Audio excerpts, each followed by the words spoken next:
Oh ouais, Zoémer,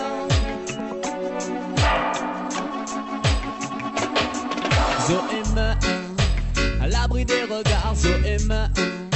Il est déjà trop tard, la prise de conscience des hommes les envoie au placard. Les médias s'affolent, mais Zoémer, il est trop tard. Zoémer, à l'abri des regards, Zoémer. Il est déjà trop tard, la prise de conscience des hommes les envoie au placard. Les médias s'affolent, mais Zoémer, il est trop tard. Je suis Zoé, petite africaine, cheveux tressés. Mes yeux à 8 ans, couleur marron, sont devenus rouges comme la couleur de ma terre blessée. Car trop de sang a coulé, trop de conflits ont éclaté.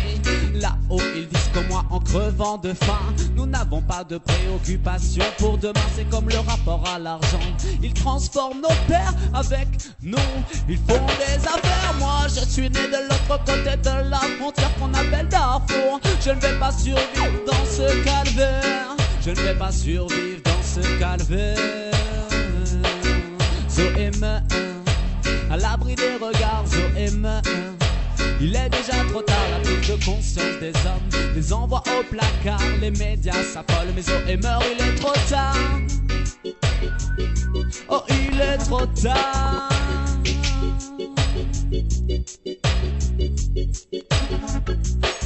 Je suis un humanitaire engagé, révolté, toujours prêt à agir, même face au pire dans cette histoire. J'ai voulu sauver Zoé, ses frères, ses sœurs et tous les enfants martyrs. Mais voilà, nous nous sommes retrouvés dans un piège politico-médiatique. Jade, grosse question d'accord et de fric. Une petite ONG n'a pas à mettre le nez dans la politique. Dans la politique principale, témoin des horreurs, voulant plus que tout aider. Mais quelle est la vraie version des faits? Sont-ils coupables ou piégés par la cruauté? En tout cas dans l'histoire, c'est ceux comme Zoé qui meurent dans l'inhumanité. En tout cas dans l'histoire, c'est ceux comme Zoé qui meurent dans l'inhumanité. Zoé meurt. Oh Zoé meurt.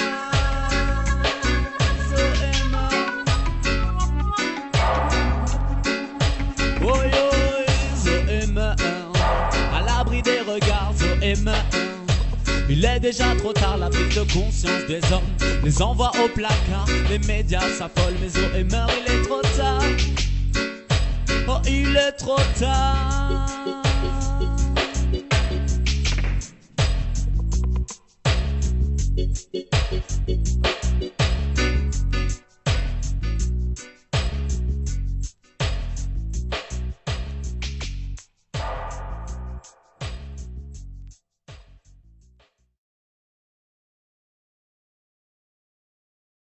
Je crois que c'est une conjonction de plusieurs choses.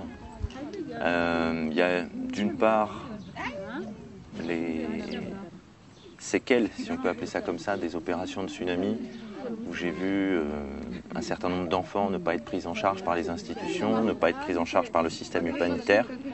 Et j'ai vraiment trouvé que c'était une très grande injustice vis-à-vis de ces enfants. À la sortie des opérations Indonésie, effectivement, on s'est intéressé au Darfour.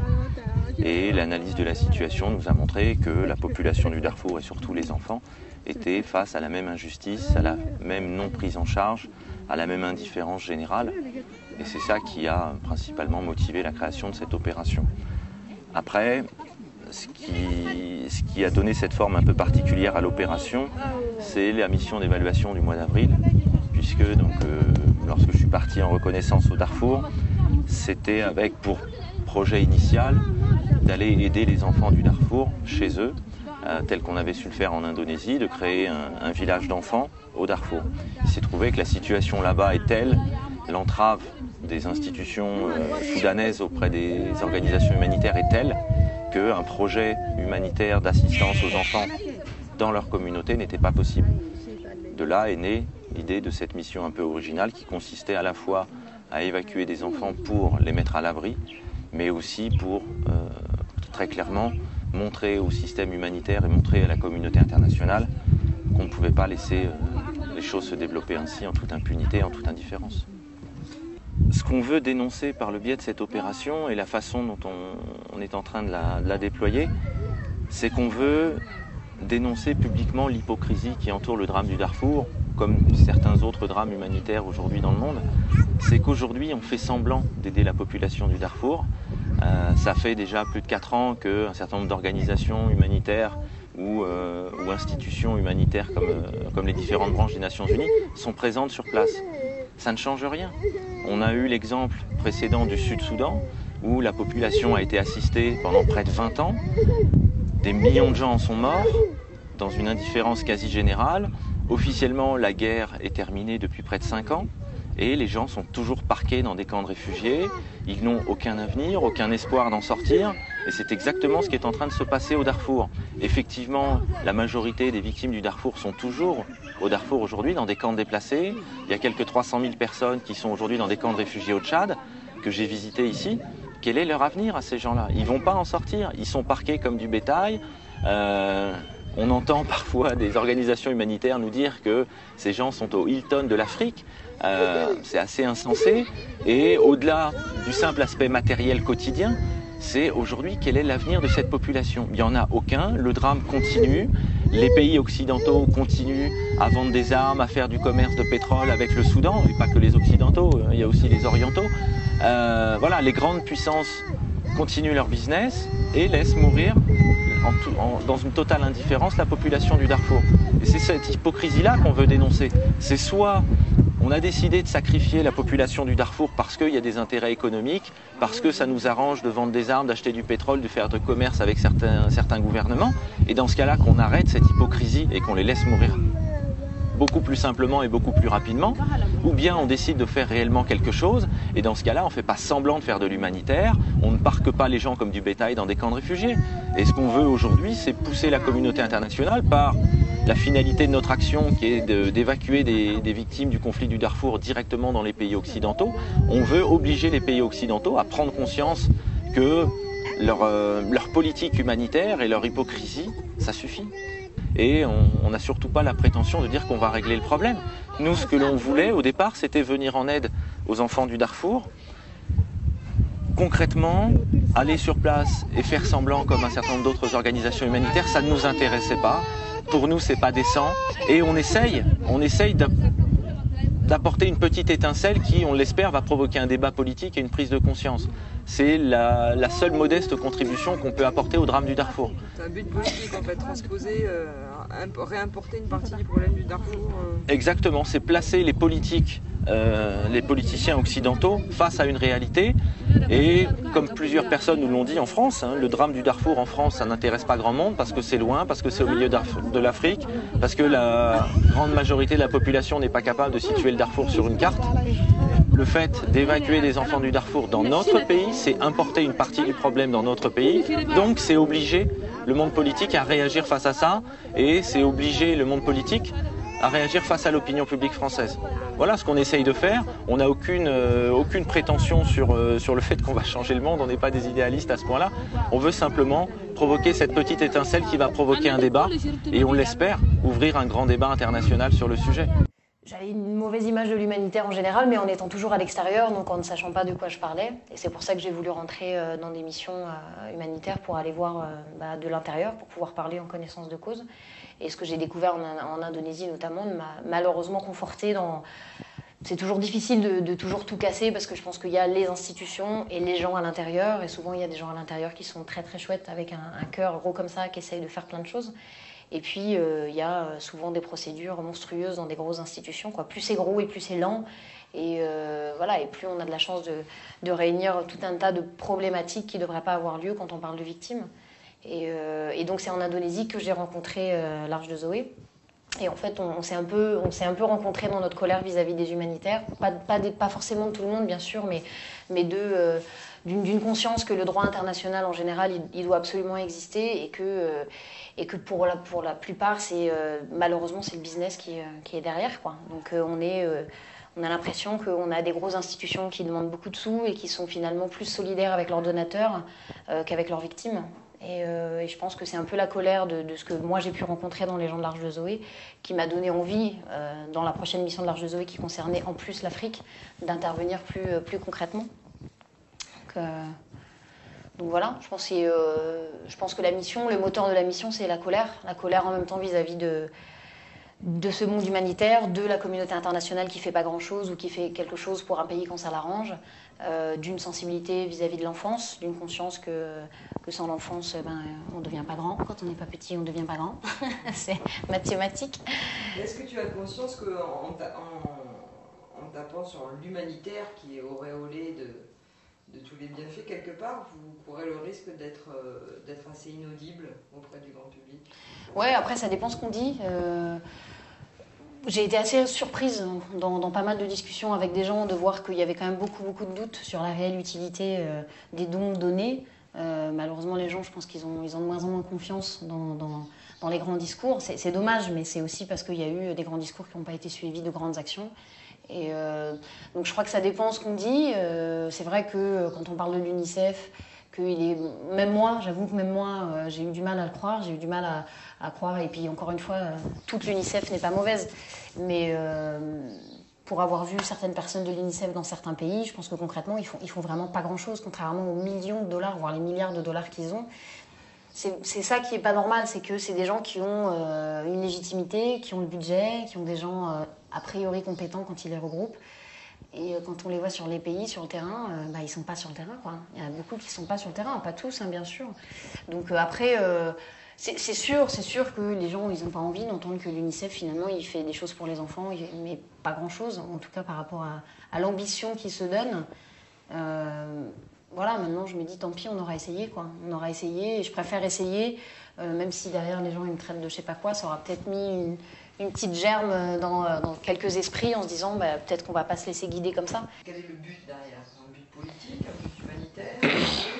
Un but, j'ai envie de dire humain, d'abord, pas humanitaire mais humain, de sauver des enfants. Voilà, d'avoir une telle rage de voir qu'on laisse mourir des enfants en disant mais c'est pas possible, tu comprends, il faut nous laisser négocier, parce que c'est un peu ça qu'on nous dit, on nous laisse négocier. On en est à 16 résolutions depuis 4 ans des Nations Unies, il se passe rien, quoi, il se passe absolument rien. Chacun continue son petit business, donc il y a vraiment une espèce d'image que j'ai d'une maison en feu et on essaye désespérément d'aller discuter à l'intérieur de la maison en disant « Ouh là là, c'est chaud, je ressors ». Nous, on a décidé de sortir des enfants de la maison et d'abord on les sort, après on discute. Voilà, c'est plus à l'inverse de la situation, en disant arrêtons de discuter, d'abord on les sort et après on discute. Et évidemment, là, tout est lié, hein, l'humain et la politique c'est lié, hein, c'est sûr, mais c'est aussi une envie une rage de dire mais ça fait combien de pays, combien de problèmes qu'on laisse les gens mourir, quoi, ou que ça soit, mais partout, que ça soit au Rwanda, on a une responsabilité partout. Il y a évidemment, chaque pays a sa propre responsabilité, on est toujours 2 ou plus dans une histoire, bien sûr, mais je veux dire, nous... on passe notre temps à piller les richesses des autres et après on se dit mais c'est bizarre, ils viennent chez nous, quoi. Voilà. Et là on a envie de dire on va prendre des enfants, on va les emmener dans nos pays en paix et là on va les mettre dans les jardins, là, dans les beaux petits jardins, devant les yeux des gens, quoi. C'est pas dans la caméra, c'est devant les yeux des gens et on va dire maintenant ils meurent devant chez nous, on fait quoi?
Encore mieux que les avec des jeunes.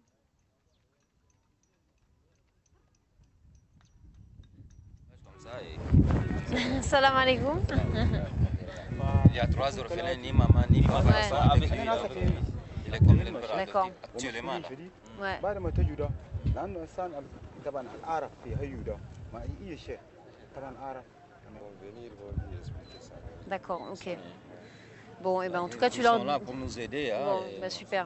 C'est surtout qu'ils aident les enfants, c'est le principal. Encore Galgué. nous, ça va. galgué. والأهمية بزيادة كان للأطفال لا بس كان أنتم مش إلا تهدوا وتفتشون لنا بخدماتكم أنتم لا عشان أنفسهم. أطفال أن فردون من 0 إلى 5 يعني انا سنة. ما قادر نساعد الملزمه جاب يساعد شيلون من هنا شيلون من هنا أيوة. وتمشوا ذاته تمشوا ميدانيا في بيوتهم تجلسوا معه تتحققوا معه بعد ذاك يعني تتعاملوا معه. دي que c'est possible, hein, ils sont capables que nous peuvent nous montrer de porte à porte.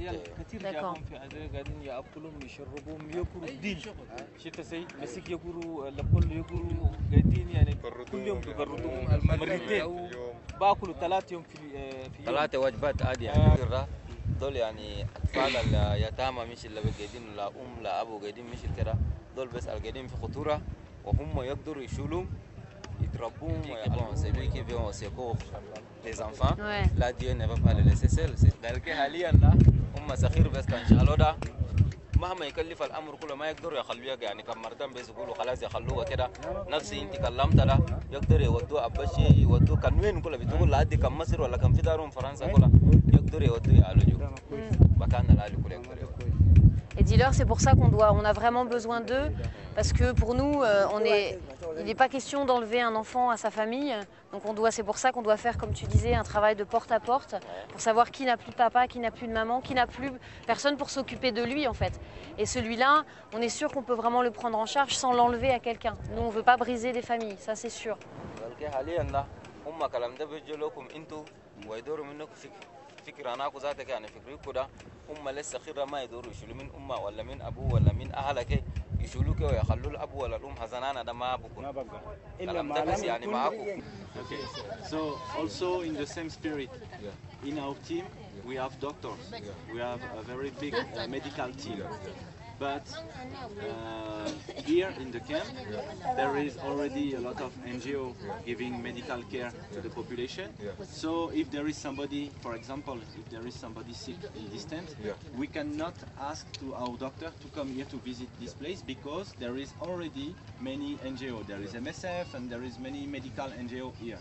So we cannot do anything for that because our medical team can only work in our children's center, in Adre or in Shana. If one kid is very, very sick, we can bring him to Abéché because in Abéché we have a clinic.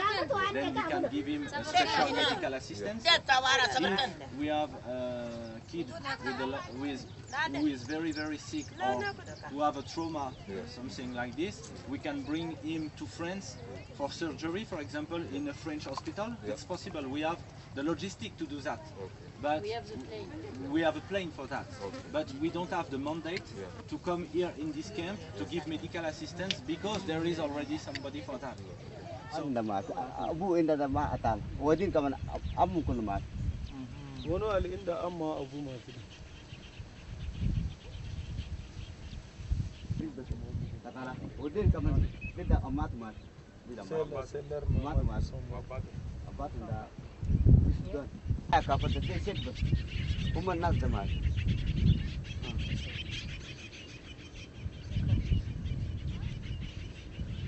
Le petit là, c'est quoi son histoire à lui?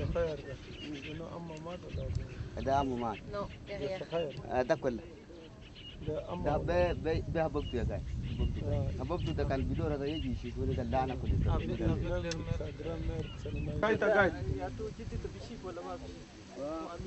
لا لا عيان جاي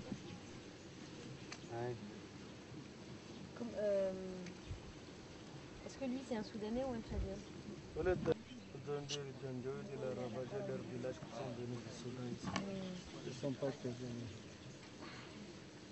C'était quel village? Koro. Elle est où la grand-mère? Elle est loin? On peut y aller à pied ou pas?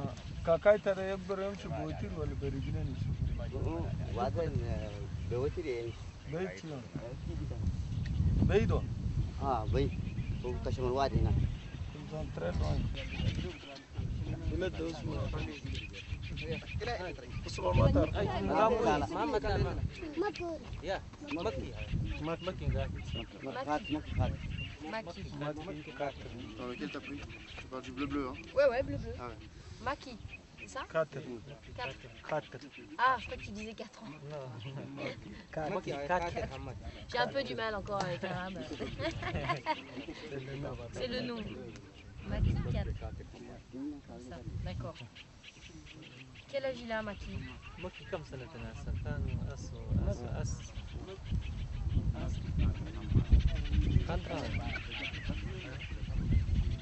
C'est sûr que j'ai bien compris. Ça veut dire qu'au moment où les Janjaouides ont attaqué Njemi, ils ont entouré le village, ils ont brûlé, ils ont tiré. Est-ce que les enfants étaient dedans ou est-ce que lui, le chef, il a réussi à les sortir juste avant?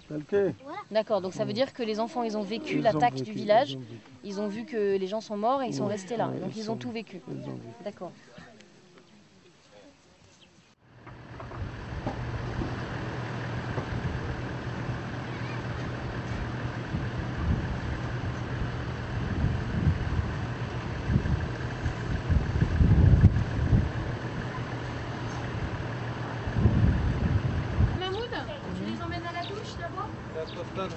D'accord. Avec Abiba.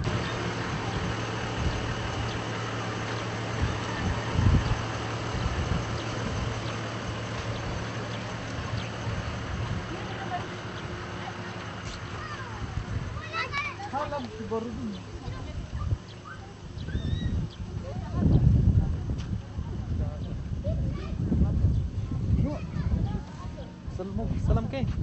سلام كيف؟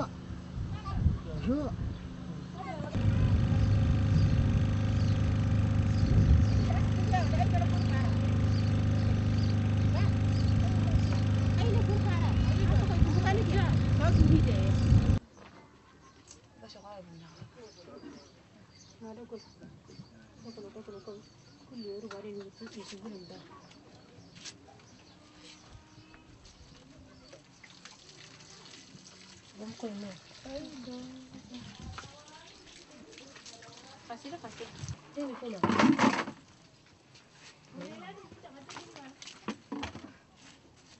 Kala ile bas naman. Dulu ko ang durungir lang din ngara. Ina din ngara. Dum dumanya. Nundi ada. Alors, on passe la minime.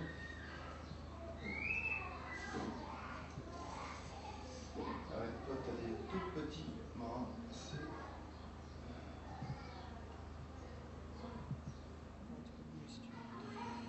Allez, 152.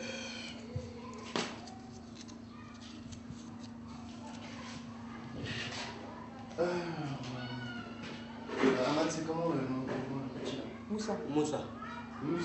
Moussa Mohamed Ramadan. Vas-y, monte. Monte. Barka, cool.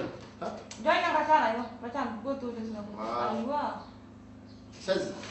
Bien, bravo. Ça? Gurakan, kamu tengok. Gurakan.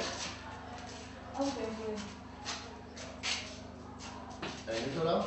Comme ça.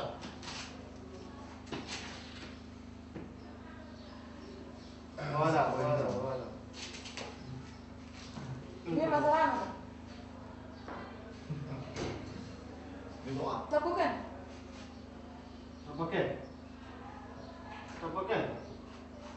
Voilà. Attention. Gurakan, kamu tengok dia. Ada. Siapa? Jen. Bouge pas. Allez, ça ira comme ça, je pense. 40.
Oh là là, Fadil, il est footballeur là.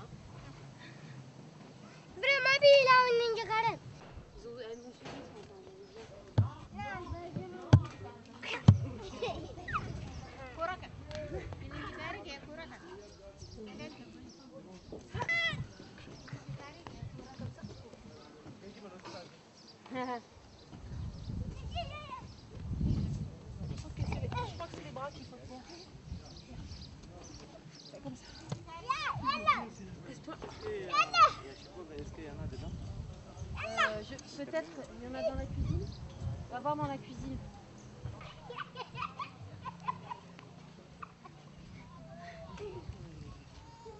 C'est plaisir de les entendre rire. Tu m'étonnes.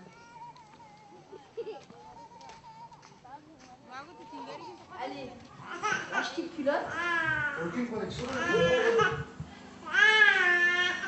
Un pied, une cuisse sur la tête. Je t'écarte pas les pieds. Voilà. Attends, il plie en fait les jambes. Il plie les jambes. Allez, je vais tirer dessus. C'est pratique, hein. T'as vu celui qui mange les desserts, il est quand même mieux que l'autre. Hein. Il faut que tu tends les jambes. Tends les jambes, voilà. Et de une, ça y est, tu le tiens. Ouais.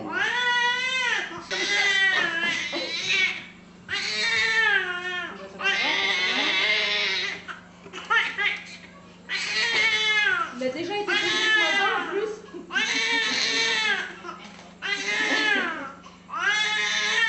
Le pauvre. T'as vu les dents? Ça y est. C'est fini.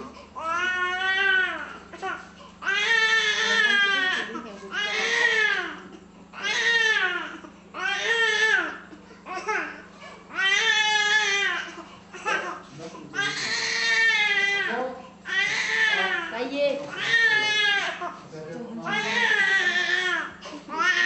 Qu'est-ce que c'est que ces blondes qui me touchent là?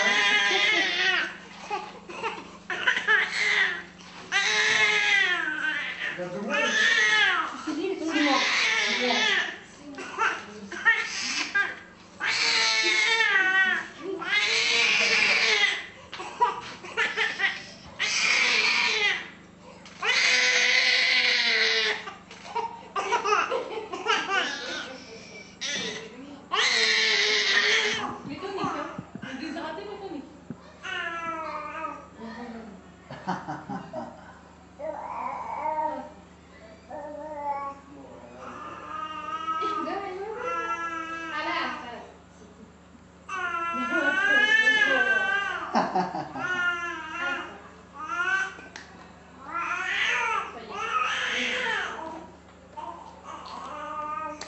À toi. Je viens d'avoir un coup de fil de la base d'Abéché qui a eu des informations par l'armée française à N'Djamena. Apparemment, les rebelles ont contourné Adré. Encore une fois, ils ont fait mieux que d'habitude. Plutôt que d'attaquer Adré de front, ils auraient contourné Adré et ils ont pris la route d'Abéché. ce qui est positif, parce que ça veut dire qu'a priori, ils n'ont pas l'intention d'attaquer Adré. Donc là, au moins, on est à l'abri pour ce soir et demain. Par contre, l'armée française nous demande d'éviter tout convoi terrestre. Donc on verra demain matin si ces informations sont confirmées sur le terrain et confirmées par l'ANT, auquel cas le convoi sur Ferchana sera annulé. Et puis si c'est pas le cas, on garde le plan qui était prévu, si on peut partir un convoi à 7 heures.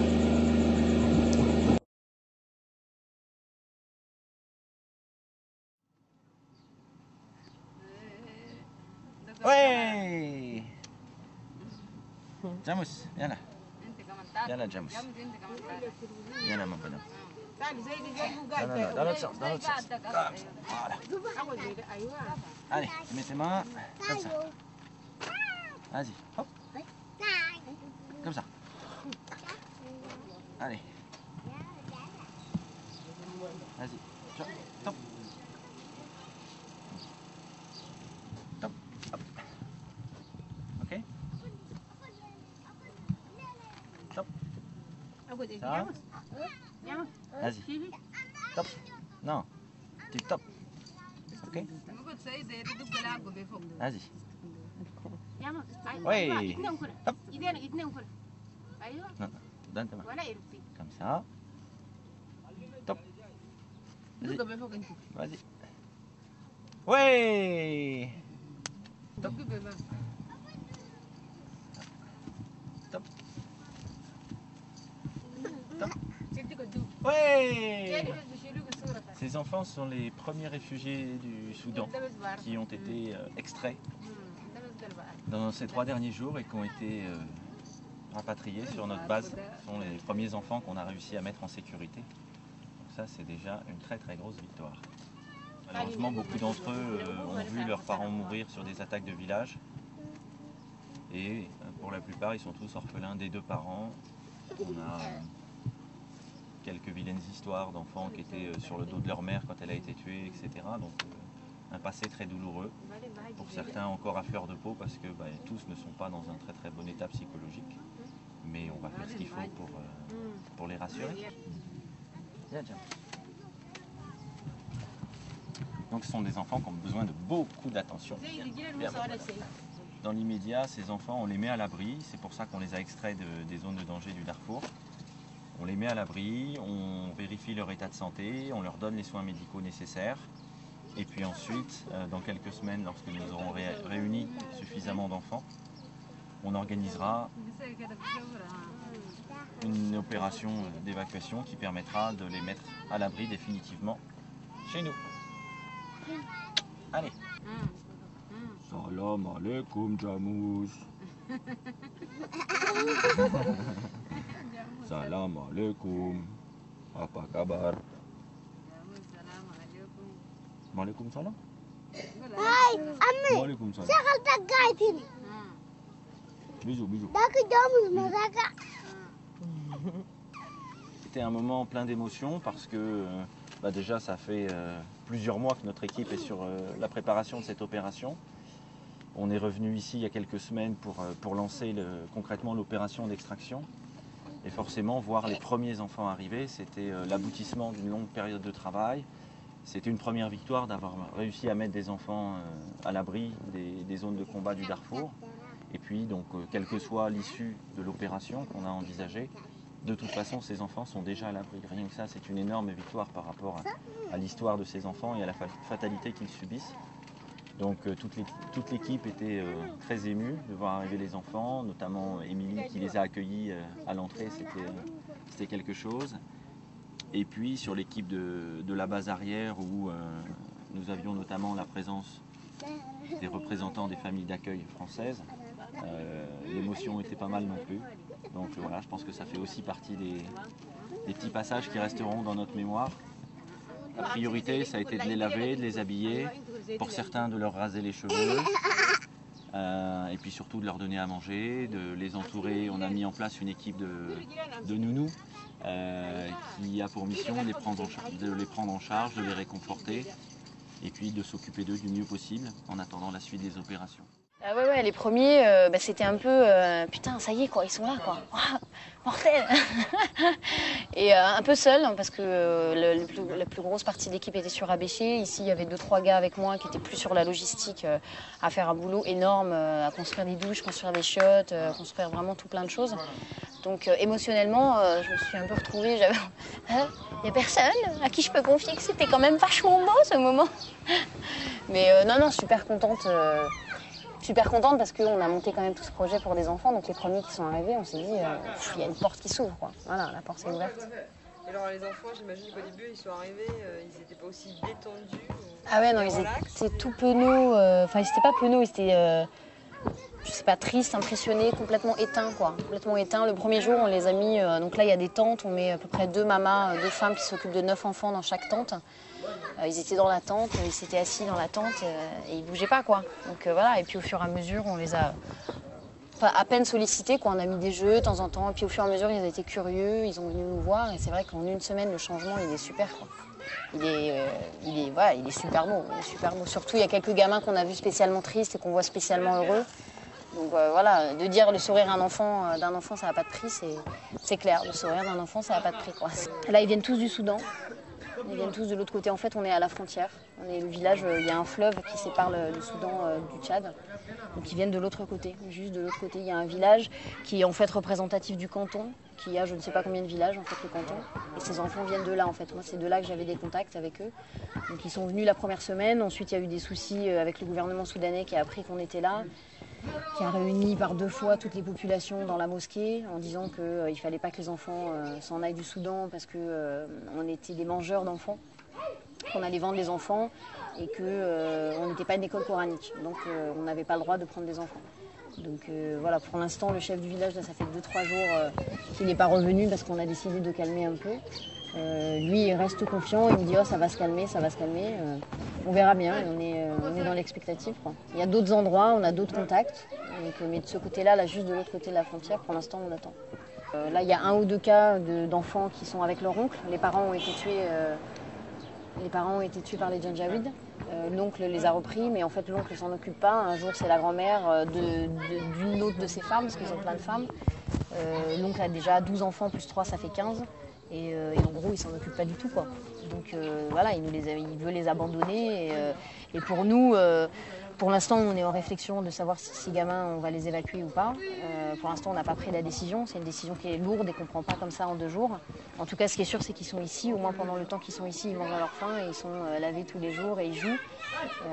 Mais concrètement, on a 2-3 cas comme ça. Bon, il n'y a pas de parents, mais il y a un oncle ou une tante qui s'en occupe pas du tout. C'est à 65 km. Ouais. Les réfugiés ils sont à 35 km des Bahai. Au sud là? Oui. D'accord. Ils viennent pour faire le marché au Bahai, comme ça on va les sensibiliser. D'accord. Et après, ici il y a quelque chose qui va nous ramener les enfants. Donc lui il dit que là, ici, le Tiné, Iriba, Bahai, tout ça c'est plein de réfugiés soudanais. Tout ça c'est la région des Agawa. Et qu'il dit qu'il y en a ici à Biltine, c'est ça, oui, si je me trompe. À Biltine, ils sont déjà dans des camps ou ils sont livrés à eux-mêmes? Il n'y a pas de camps. Ils sont livrés à eux-mêmes, d'accord. On va les voir, on va les demander aussi à Biltine pour sensibiliser, on va les trouver si on trouve, on va l'amener ici à pêcher. D'accord. Un Tiné, ça reste un objectif prioritaire, oui, parce que c'est sur la frontière, Tiné-Tchad, Tiné-Soudan. Oui. Faire une évaluation rapide de la situation sur le Soudan, sur Tiné-Soudan et sur toute cette partie du nord Darfour. Oui. Et ensuite, les faire passer sur Tiné-Tchad et de Tiné-Tchad, louer des véhicules pour ramener le plus vite possible sur Abéché. Oui. N'oublie pas les critères qu'on rappelle depuis le départ. Ce sont obligatoirement des orphelins de père et de mère, des 2 parents. Ce sont des enfants qui doivent avoir moins de 5 ans, entre 0 et 5 ans. Tu te rappelles le critère pour évaluer les enfants, pour être certain qu'ils ont plus ou moins de 5 ans? Tu te rappelles de ça? La dentition avec les dents de lait ou les dents d'adulte. C'est une barrière où là on sait si l'enfant il a plus de 5 ans ou moins de 5 ans. Parce que souvent, on a eu le cas, les chefs de village ne connaissent pas l'âge exact. Toi, en regardant ce critère médical, tu peux déterminer l'âge et tu sais si tu peux considérer que l'enfant il rentre dans les critères ou pas. Émilie va te faire un formulaire de questions à poser à chaque fois au chef de village sur l'origine de l'enfant, sur son histoire, qu'est-ce qui s'est passé dans son village, comment ses parents sont morts. Tu auras plein de questions comme ça, toutes les questions qu'on pose habituellement. Comme là, vous allez le faire sans nous, on vous fait un formulaire. Tu suis les questions du formulaire, tu marques la réponse et pour chaque enfant, on veut le formulaire avec les réponses plus l'attestation. Ça fait un dossier complet. Quand tu as le dossier complet, l'enfant il peut monter dans le véhicule et il peut être amené à la base. Si un enfant il arrive sur la base sans le dossier complet, si on n'a pas l'attestation ou si on n'a pas les réponses sur l'historique de l'enfant, on ne va pas pouvoir l'admettre dans le centre. Donc c'est vraiment important que toi et Sambo, vous respectiez bien le formulaire et surtout l'attestation du chef. Et le chef, c'est comme d'habitude, soit le chef du village, soit le doyen, soit le chef de canton. Et trouve une de ces trois autorités qui a aussi un tampon pour faire tamponner l'attestation. Voilà. C'est vraiment important en termes de procédure. Si on veut que les enfants puissent être admis dans de bonnes conditions au centre, il faut que le dossier administratif soit en règle. Sur Built-in, ils ont déjà passé la frontière. Donc ce n'est pas un souci, tu peux les ramener facilement sur Abéché. Ensuite, donc ça c'est la première équipe, toi et Sambo. Ensuite, vous allez aller sur Tiné avec pour objectif de sortir les enfants de la zone de Tiné-Soudan. Là, ce n'est pas toi qui dois le faire, ce sont des chefs de village soudanais qui doivent passer la frontière.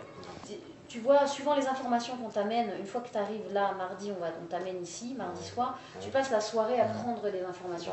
Il y a des habitants de Tontoubaï aussi, je trouve, à Tiné aussi. Voilà, tu envoies des messagers, tu trouves des messagers, tu les envoies et tu leur donnes un point de rendez-vous sur Tiné-Tchad, de façon à ce que ce soit les chefs de village soudanais qui fassent passer la frontière aux enfants. C'est important que ce soit des chefs de village soudanais qui traversent la frontière et qui amènent les enfants sur Tiné-Tchad. D'accord ? Il y a un droit international, il faut le respecter. Donc ça, c'est très important.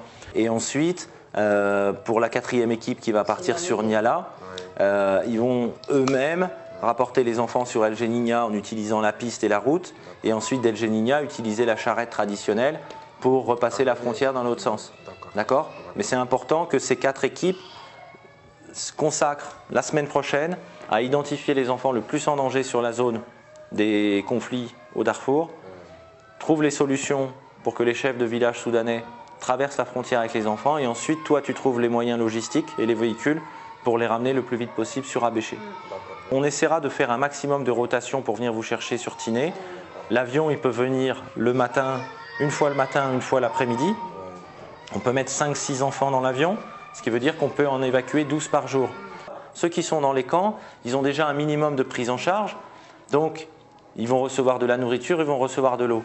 Ceux qui sont encore sur la zone de Tiné-Soudan, il n'y a personne qui leur apporte de la nourriture, il n'y a personne qui leur apporte de l'eau, et ces enfants, ils ont une espérance de vie qui est très très courte. C'est pour ça que ne te laisse pas embarquer dans des camps par des gens qui pensent que les réfugiés sont là. On sait que les réfugiés sont là. Mais ce qui nous intéresse, c'est de vérifier qu'il n'en reste pas dans la zone de Tiné-Soudan. Et s'il en reste dans la zone de Tiné-Soudan, c'est eux la priorité. S'il y a eu des événements en 2007, en 2006, moi j'aimerais que ces chefs de village soudanais, ils viennent nous voir ici sur Abéché, qu'on fasse une interview avec les chefs de village pour qu'ils nous racontent ce qui s'est passé en 2006 et en 2007. Parce que souvent, on croit que les événements au Darfour, ils ont eu lieu en 2002 ou en 2003, mais ce n'est pas vrai. Il y a aussi eu des événements en 2005, en 2006, en 2007. Et s'il y a des chefs de village qui sont prêts à venir témoigner, moi j'aimerais les inviter ici. Tu leur dis, pas pour longtemps, 1 heure ou 2. On peut les amener en avion et les ramener après chez eux en avion, il n'y a pas de souci. Mais c'est très, très important qu'ils viennent nous voir pour témoigner de ce qui s'est passé au Darfour en 2006 et en 2007. Tu es le meilleur, Yassir. Tu es le meilleur.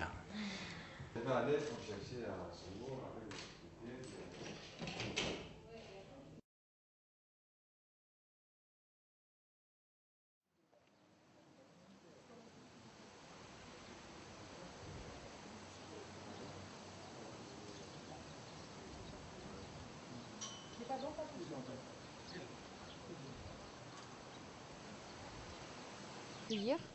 dans quelques mois. Mais d'abord, la priorité, c'est ceux qui n'ont plus du tout de famille. Plus de papa, plus de maman, plus d'oncle, plus de tante.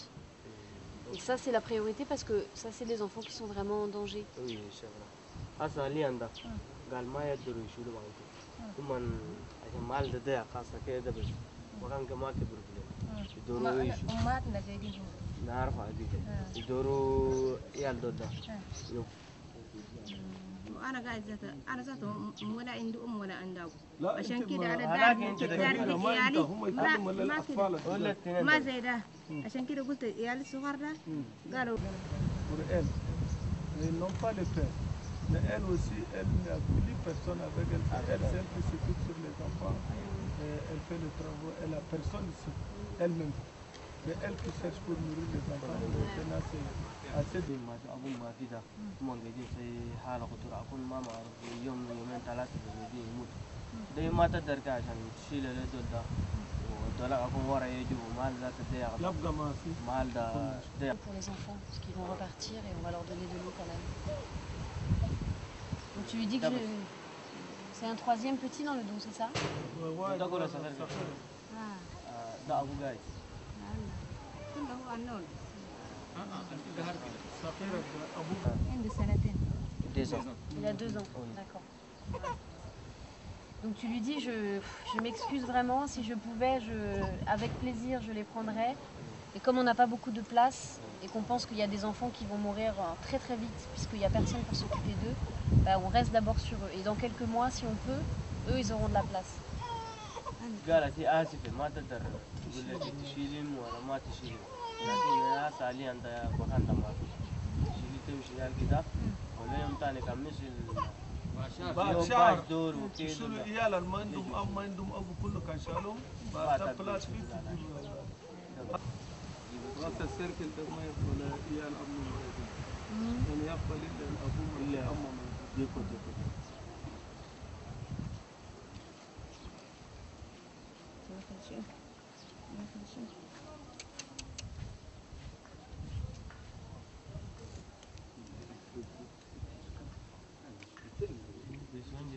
Sasa Uganda, Misri, Zaire, Misri, Rwanda, Misri, Tiens, ils peuvent boire. Ça suffit. Ça suffit. Voilà. Comment ils sont venus là? À pied ou avec un âne? جيت بعمر ولا برجلهم؟ بالقرآن. Il n'a pas moyen pour prendre l'âme, peut-être. C'est payable, le couscous.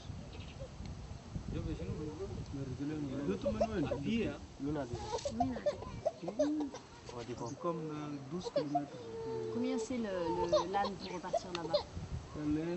منين تاجر مثل عمر ولا كرة كم منين كان تاجر كرة ولا عمر تقبله فريش ما عندنا ما أجرنا. لا لا مثل كان تجارك قال لي تنتهي 500 ريال تاجر تقبله بعد شهر ولا كده كان. ولكن انتوا كم مشيتوا هناك كمان شغل المهم ده شنو؟ لناس بلغوا الناس برا في الا البرا ده وروم ناس الفاجين ام يا الصغار ده ما عندهم ابو ما عندهم ام ده يجيبوا ليه يا خليه بعدين انا اكل كله يقبل. Moi ça? Il y a combien là? 2500 voilà. Avec ça elle prend l'âne. Elle va rentrer dans ce village avec l'âne. C'est la grand-mère ou la voisine qui s'occupe d'eux? العيال دول ده كاكايتم بقى كربام ولا انت جارتم بس كربام؟ جدتهم يا عندهم. الجرامير سلمى. On va avoir un problème parce que s'il y a une grand-mère qui s'occupe d'eux, ils ont une famille pour moi. La grand-mère, c'est très très important pour un enfant. C'est très très important. في أدي أنا لاجين دفعت أول تمس واليوم تجي. أنا عشان أمس أوريتي كم ما جبتم كم ما ببقى قلت لها تجي. Elle vient tantôt pour voir les enfants et elle retourne là. Elle est dans le cas de réfugiés. C'est celle-là qui prépare à manger à ses soeurs. C'est celle-là qui prépare à manger, c'est ça. D'accord. Donc en fait, il y a des réfugiés tchadiens de l'autre côté. C'est pour ça qu'elle est de l'autre côté. Déplacée. Depuis combien de temps elle est déplacée, la grand-mère, là-bas? عندها كم وقت أما جديد عندها 3 يوم من أول كقبال ده هسه يوم اللي بكتبه ده بس فات يا هسه ده بقى اللي بكتبه ده de quand là-bas c'est là qu'elle est partie pour écrire. Elle a 3 jours là-bas. Il y a un quoi là-bas hein? On inscrit des gens qui sont déplacés. Ouais. On les inscrit là-bas peut-être. Mais pourquoi elle est partie pour se faire Elle inscrire? Elle est vieille, elle est souffrance donc. Ouais. Il n'y a pas une autre personne. C'est qui les inscrit hein? C'est quelle organisation? Il y a tout dans le guide. بيجيبوا لهم بيقولوا يا قايدين وما نعرف لسه ما عندهم.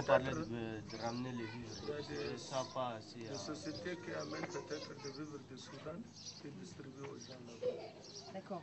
Donc en gros, elle est partie là-bas parce qu'elle pouvait manger tous les jours. Elle pouvait manger tous les jours et si tu te fais inscrire, tu peux manger, tu peux être pris en charge, etc. Non, il te donne un peu de choses et tu reviens. Il ne prend pas les gens en charge là-bas. Donc du coup, elle part juste pour prendre à manger, puis elle revient en fait. Et donc quand elle revient, c'est là où elle est avec les petits. Oui, si elle n'est pas là, elle donne au voisin. D'accord. C'est juste quand elle part chercher à manger là-bas, elle les donne à la voisine, c'est ça?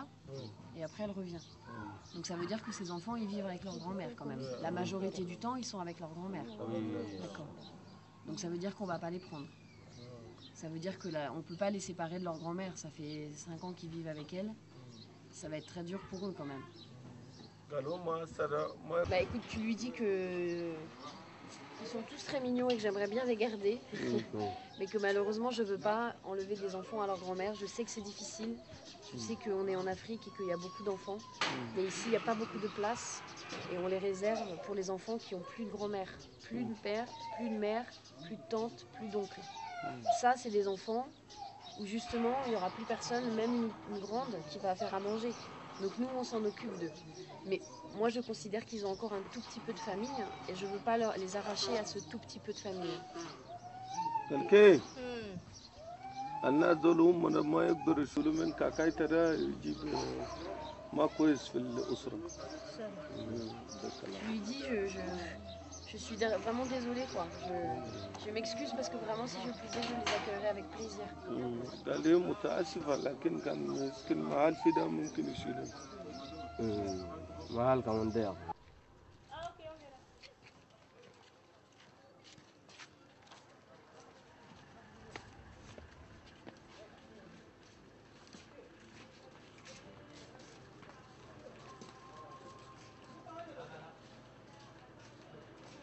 Donc pour l'instant, les enfants vont rester dans cette pièce avec Nidjeme et ils vont jouer pendant qu'on discute avec le chef. D'accord.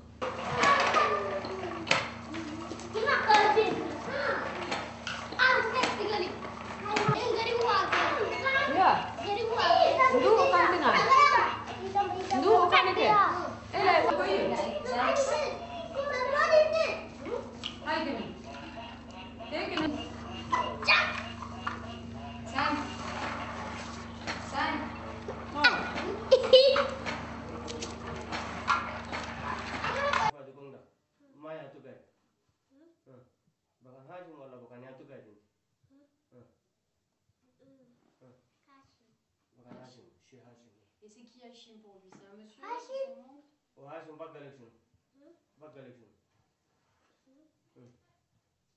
c'est le chef? C'est pas pour lui?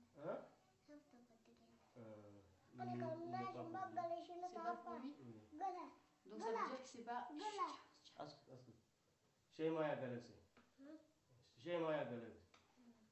Il est rien pour lui. D'accord. Est-ce qu'il connaît sa grand-mère?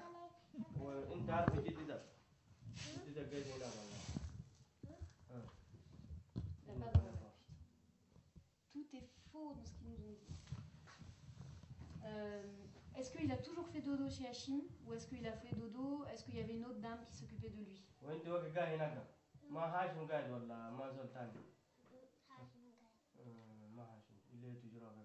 D'accord. Et son frère aussi, Atom aussi. Son frère aussi. Et quand il dormait chez Hachim, est-ce qu'il dormait dans une pièce comme ça ou dans une tente où il était tout seul avec Atom ou il y avait d'autres enfants? Il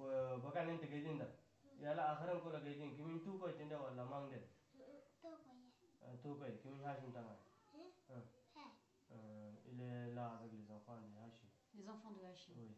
D'accord. Est-ce que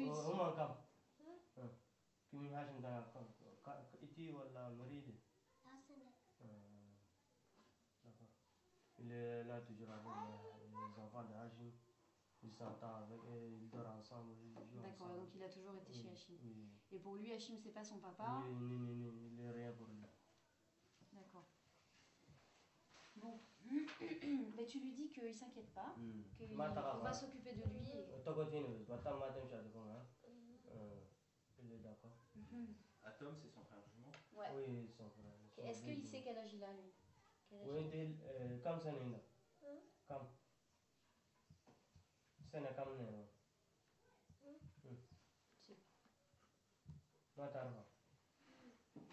Bon, c'est pas grave.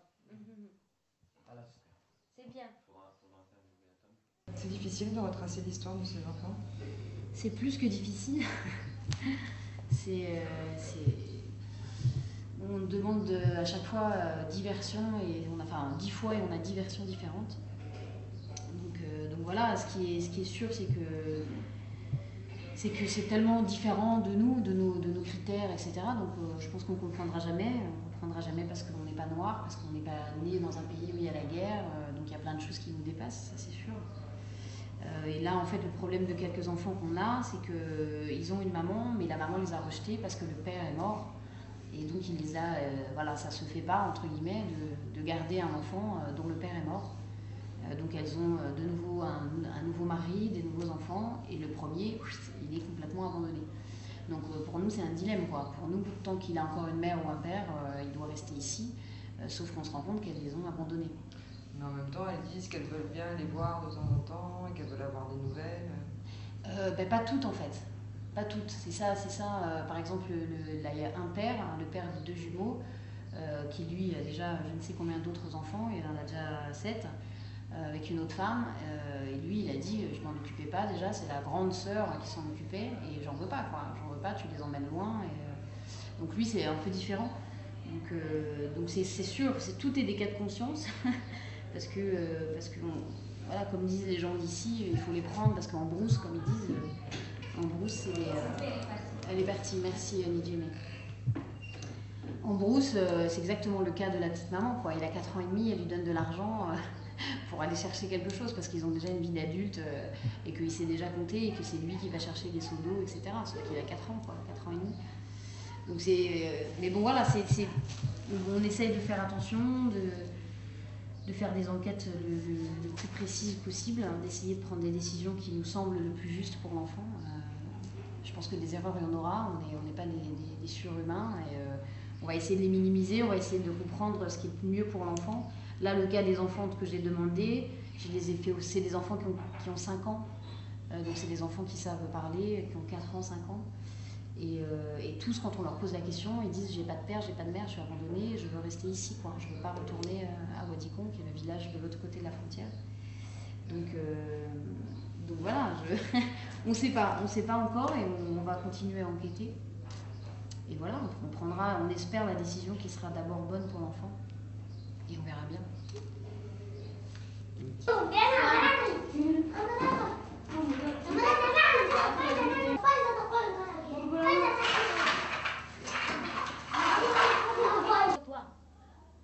Chaque matin, avant de venir à l'école, avant de venir à l'école, assis, je m'assieds,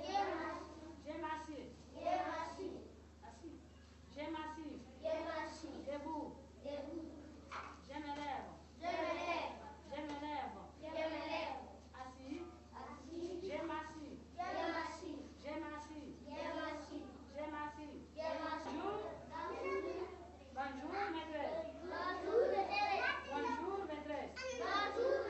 bonjour maîtresse, bonjour maîtresse, bonjour maîtresse. Raconte-moi Du début de la journée à la fin de la journée. Oui, oui. Ok, vous êtes parti ce matin. Oui, nous sommes partis ce matin. Donc Ouais. nous avons quitté ici à 11h.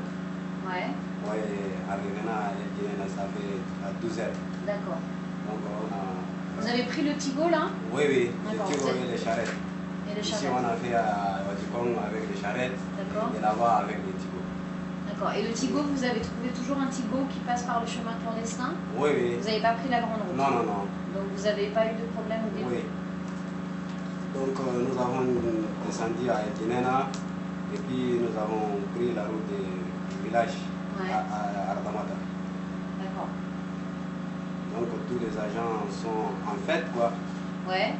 Ah oui, la fête du Soudan, Oui, la oui. fête du Ramadan, elle dure 7 jours au Oui, Soudan, c'est ça? donc elle dure 7 jours. Ah ouais, d'accord. Ils ont descendu auprès de Wadi. Ouais. Donc dans le village on a trouvé pas assez de gens. D'accord. Donc on a trouvé un petit comme ça. Et Ardamata, c'est où exactement? C'est par rapport à El Génina? Ardamata, oui, c'est au sud quoi. Au sud. Voilà, au sud d'El Génina. D'accord. Et donc vous avez réussi à faire venir le chef du village? Oui, le chef du village est venu, on les a parlé quoi. Il nous a répondu. La fois passée, donc ils vont revenir avec la population pour s'entendre à un point quoi. Donc ils ont entendu, donc après la fête, ils vont nous envoyer des enfants. Et finalement, l'une d'entre eux, donc il les a trahis quoi. Ah. Oui, au niveau de la sécurité. Ils ont appelé donc le chef du village pour lui dire que donc attention pour la première fois et la dernière fois. D'accord.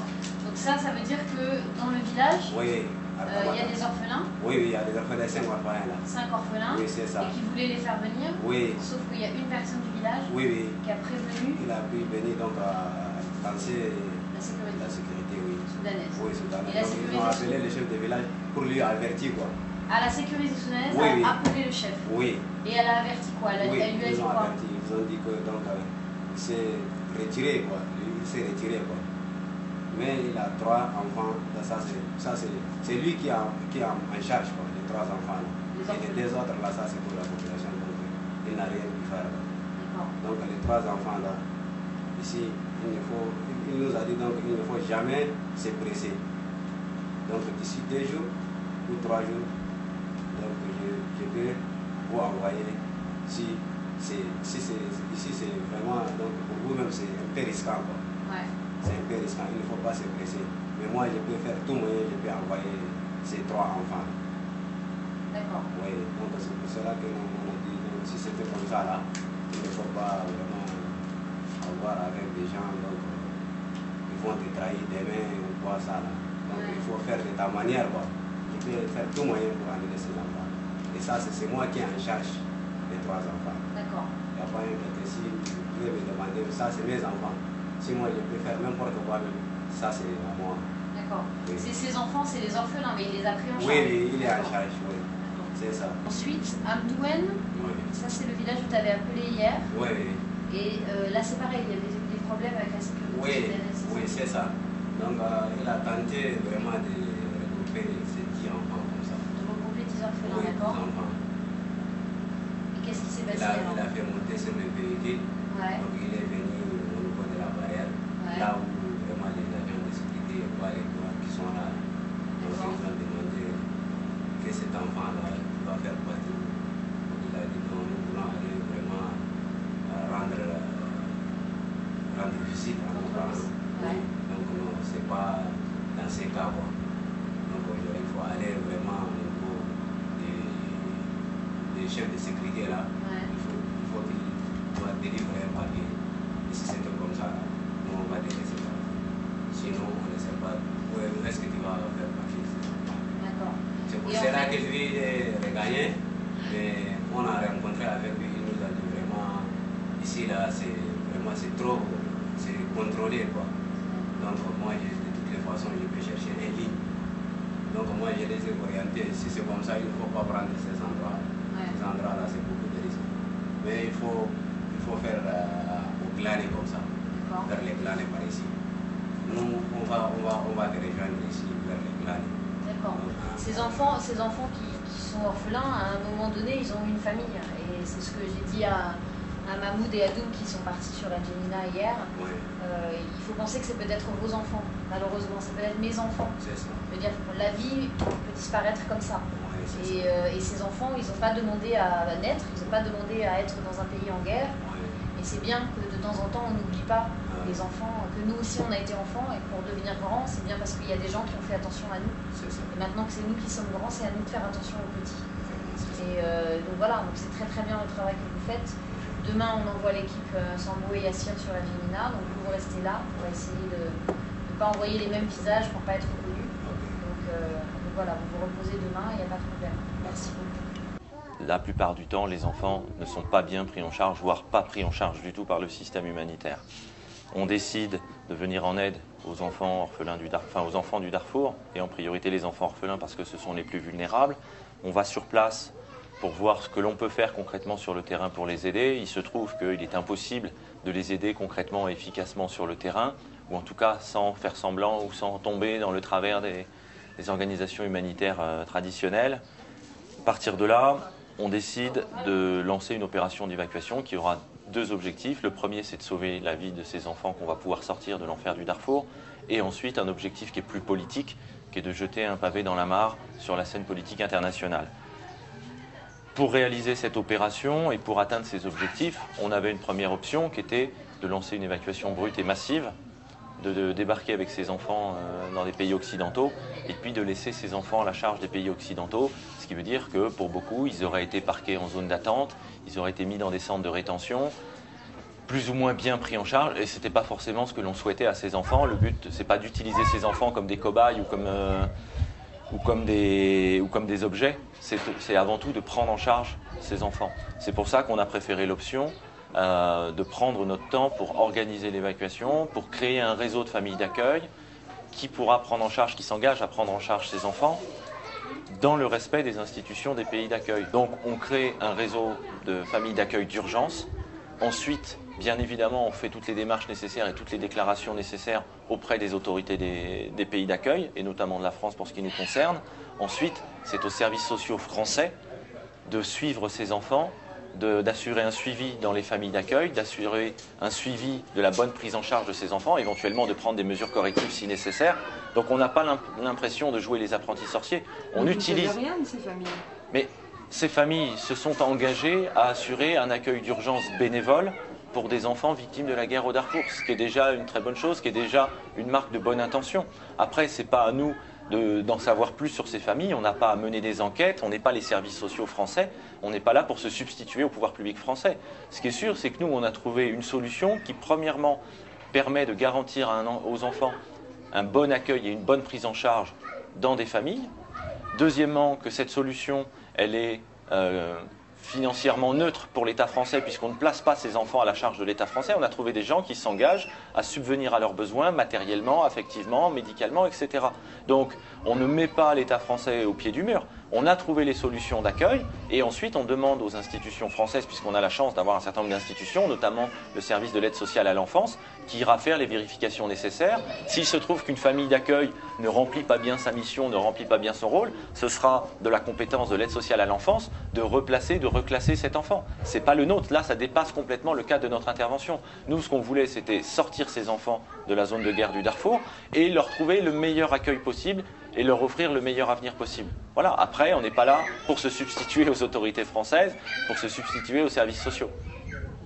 C'est de toute façon une mission qui est très difficile depuis le départ, sur plusieurs aspects.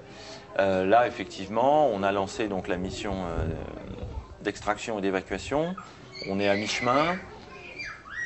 On est en retard par rapport au calendrier qu'on s'était fixé, tout simplement parce que les discussions, les palabres avec les différents chefs de village, chefs de tribu, ça prend plus de temps que prévu, parce qu'il faut réexpliquer un certain nombre de choses, parce qu'il faut faire un certain nombre de vérifications, parce que les premiers cas qui nous ont été soumis nous ont appris aussi beaucoup sur la façon dont les communautés locales ici considèrent les enfants, considèrent la famille, considèrent le noyau familial. Donc ça nous oblige à prendre plus de vérifications, ça nous oblige à prendre plus de temps. À côté de ça, on est dans une période où il il y a à la fois des tensions sur la frontière où on se situe et on est en période de Ramadan, ce qui ne simplifie pas les choses en termes d'efficacité de nos messagers sur le terrain, en termes de déplacement des populations, etc. Donc ça prend un peu plus de temps que prévu, mais ce n'est pas dramatique, c'est un détail logistique qu'on va gérer et on prendra le temps nécessaire de toute façon pour évacuer un maximum d'enfants. Notre objectif n'étant de toute façon pas de s'arrêter à la première évacuation, donc on est là pour un petit moment, donc on n'est pas à quelques semaines près. Il faut s'enfoncer un petit peu plus loin dans les terres du Darfour, ça nous oblige à envoyer nos équipes tchadiennes plus loin dans les zones du Darfour, donc c'est compliqué à gérer en termes logistiques, en termes de sécurité, en termes de motivation des équipes à aller si loin dans des zones de combat.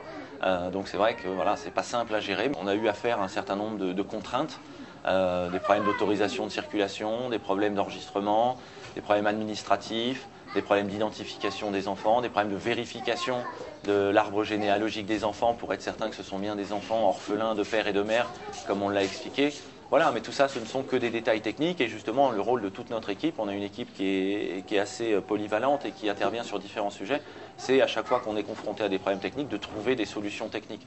Voilà. Et ça, ce n'est que du détail opérationnel et ça ne change rien à la finalité de l'opération. En termes juridiques, par rapport au droit international, on ne veut pas et on ne peut pas aller nous-mêmes au Soudan extraire ces enfants et leur faire passer la frontière. On demande systématiquement à ce que ce soit des chefs de tribus, des chefs de village soudanais qui passent la frontière avec les enfants et qui nous les amènent en dehors des frontières du Soudan. De telle sorte qu'on ne puisse pas nous reprocher après d'avoir enlevé ces enfants du Soudan. On veut que cette opération de passage de frontière soit faite par les chefs de communauté soudanais, par les chefs de village du Darfour. Et là, on a légitimité à les recueillir une fois passé la frontière et à les évacuer dans l'endroit où ils seront le plus en sécurité. Le gouvernement français a été informé de nos opérations depuis un certain temps, depuis le mois de mai. Il n'a rien fait pour nous en empêcher. Il n'a rien fait, il n'a pas essayé de nous en dissuader, ils n'ont pas essayé de nous empêcher d'agir. Donc, qui ne dit mot consent. Et pour l'instant, on n'a pas de signes qui montrent qu'ils vont tenter de nous en empêcher. Au niveau du gouvernement tchadien, à aujourd'hui, bien évidemment, ils ne sont pas au courant de nos opérations. Même si on est déployé sur le terrain, ils ne sont pas au courant de la finalité des opérations. Et pour ce que l'on en sait, en tout cas des discussions qu'on a pu avoir avec des politiciens ici, le sort des enfants soudanais, visiblement, ne les intéresse pas trop.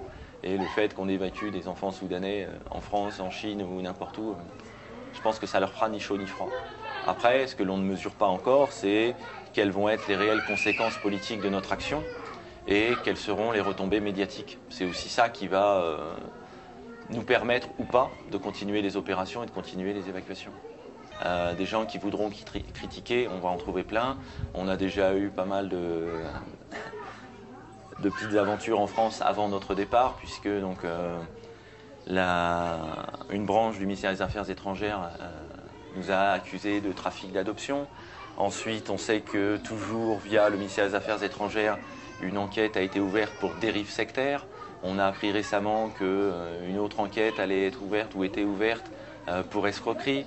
Donc voilà, on va inventer tout un tas de prétextes pour essayer de démonter cette opération, ce qui est dommage parce que ça risquerait de décentrer le débat, mais c'est aussi une stratégie politique. Hein. Quand on n'a pas envie de répondre au sujet politique, on peut essayer d'allumer des contre-feux, de nous accuser de tout un tas de mots pour ne pas être obligé de répondre à la question essentielle.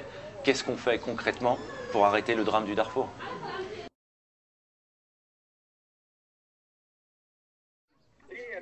Oui, salut mon grand, comment va? Salut. Ouais, ça va. J'ai essayé de te joindre plusieurs fois. Oui, je sais, c'était un peu compliqué, mais notre cabine téléphonique ne marche pas super bien, donc... D'accord. Je leur explique maman. Et surtout que là, on a aucun local, quoi. Franchement. C'est pas grave, je vais apprendre à parler massalite en un quart d'heure. Tu peux aller chercher une maman qui parle massalite, s'il te plaît, pour qu'on leur explique où ils vont, hein, parce que nous, on va pas bien y arriver. Bon, on peut pas avoir des petits plastiques là sur le vomi. Là. C'est sur ça, ils le mettent sur les genoux. De toute manière, quand ils vomissent pas derrière eux, ils vomissent devant eux. On met le plastique, ok? Moi j'ai des sacs sur moi. Pas normal. C'est pas normal, on est dans la merde.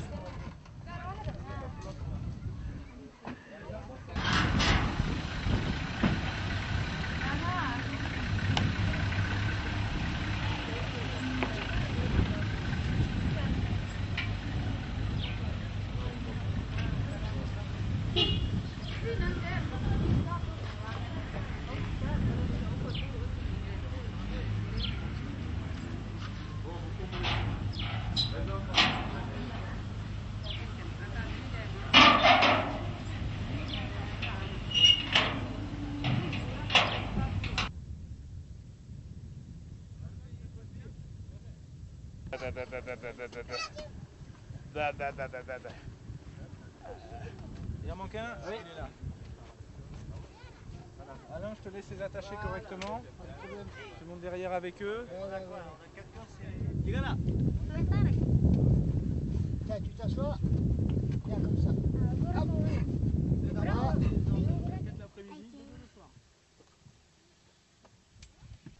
Ouais. Allez, on est parti. Oui, mine de rien, ça me fait 900 bandes de zinc. Ça fera ça. Combien?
C'est parti. Ah. 2, 3, 4. Allez.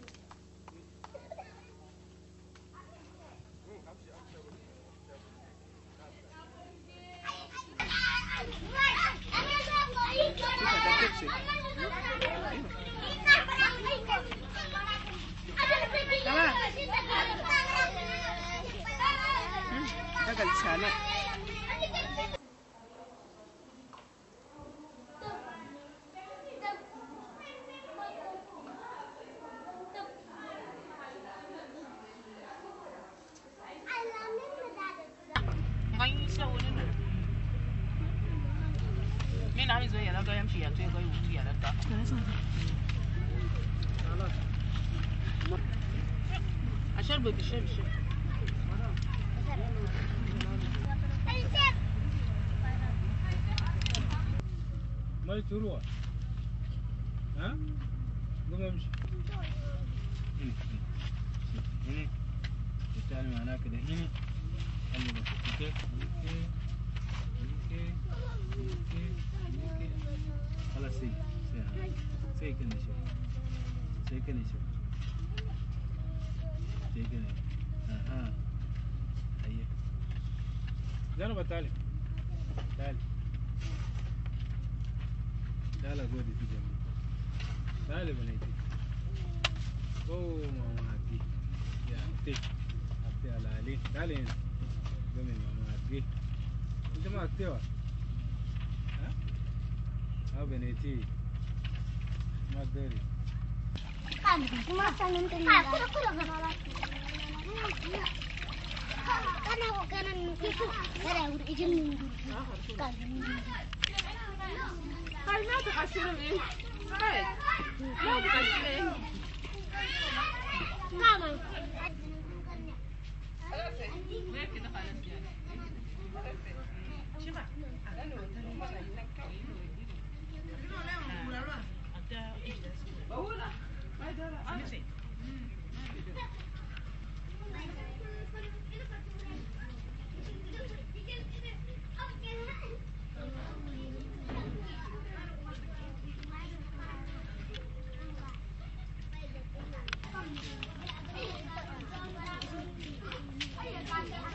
L'examen élémentaire, c'est surtout d'essayer d'évaluer l'âge par la taille, le poids, enfin pas trop par le poids mais surtout par la taille, par la dentition, et puis ensuite d'essayer de voir s'il n'y a pas de problèmes médicaux aigus qui empêcheraient le voyage. Et puis, si par contre il n'y a pas de problème aigu, d'essayer de dépister un problème chronique, de façon à prévenir les familles qu'il faudra qu'ils soient suivis dans un service spécialisé par exemple. Donc on n'a pas eu de problème aigu à part une crise de palu, mais qui se traite, qui n'était pas une crise de palu grave, qui était une crise de palu simple, donc qu'on a traité et qui s'est bien passé. Ensuite, on a dépisté 2-3 petites maladies exotiques, hein, la bilharziose qui donne du sang dans les urines, et puis une autre maladie qui s'appelle la leishmaniose, qui est une maladie qui donne essentiellement dans ses premiers signes des lésions cutanées, mais qui peut dégénérer pour donner des lésions ganglionnaires ou viscérales. Donc c'est particulièrement important de les traiter au début. Voilà, donc on a dépisté quelques petites maladies exotiques. Et puis, on fait quelques tests sanguins pour le virus du sida et les virus de l'hépatite B et de l'hépatite C, qui ne sont pas pour nous des critères d'exclusion, mais qui sont pour nous des informations importantes à transmettre, parce que c'est des maladies chroniques qu'il faudra prendre en charge. Mets les bras comme ça.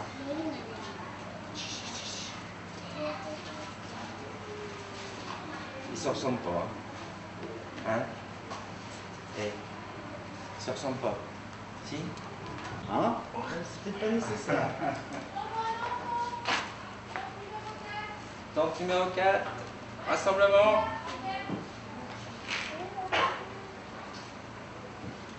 Alors, tu veux que je te fasse quelque chose? Non, je te... 13, 14, 15, 16, 17, 18, 19, 20, 21, 22, 23, 24, tu as les dents beaucoup mieux placées que ton frère. Je te rends le bâton, tu vas le tenir comme ça, comme un trophée. Tu le tiens comme ça, c'est à toi. Ça, c'est des oreilles qui me plaisent, parce que paradoxalement, tu vois, tes oreilles sont très propres. Même si tu as les pieds sales, tu as les oreilles propres. Comme ça, là, comme ça, mets les bras comme ça. Mets les bras comme ça. Oh, ça vient comme ça. Non, ça va pas. Tu vois quand même, il a... Oui. C'est pas possible. Allez. Fais comme ça, regarde-moi. Bon, lui, ouais. Il y a encore quelque chose à faire ici, là. Super, encore. Hein? Ouais. Eh ben, tu es guéri alors de la pneumopathie que tu as eu l'autre fois. Respire encore. C'est super. Bon, respire très. Maintenant, j'écoute le cœur. Il faut respirer tout doucement. Quand tu écoutes ton cœur, ou alors que tu écoutes encore mieux le cœur de ta femme. T'entends? T'entends? Ah. C'est comme ça.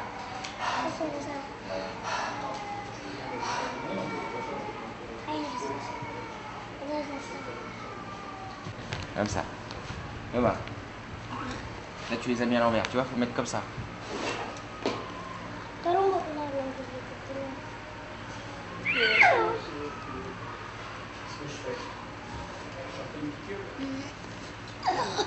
Et voilà. Non, non, non, reste comme ça, reste comme ça.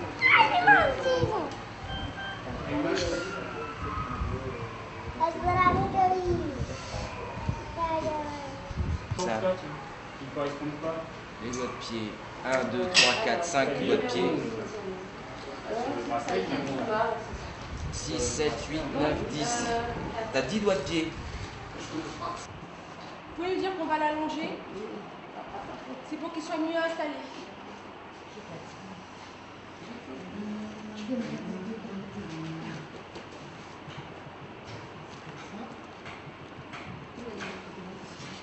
Voilà, je vais enlever le pansement. Elle a dit? Je vais lui enlever le pansement. Ça va tirer un petit peu.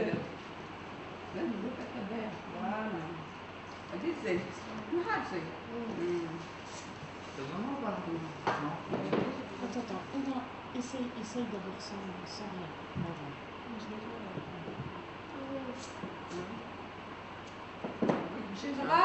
Voilà. On va lui demander les choses. Il veut bien. Oui,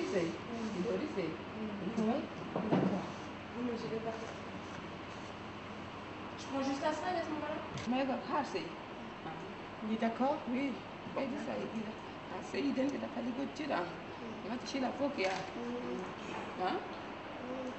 Ça y est. Bouge pas. Super, bravo, elle a dit. Ça y est, c'est fini. Voilà, bravo, c'est fini.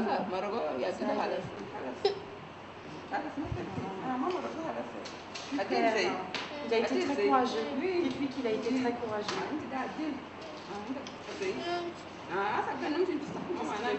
Est-ce que ça a fait mal? Demandez-lui.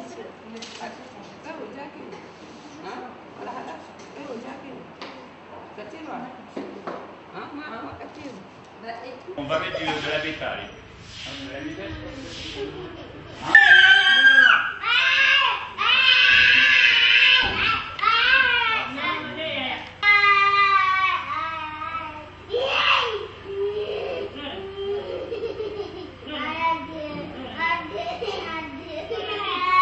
Ouais, c'est ce que j'allais te demander. Quand je vais couper plus que je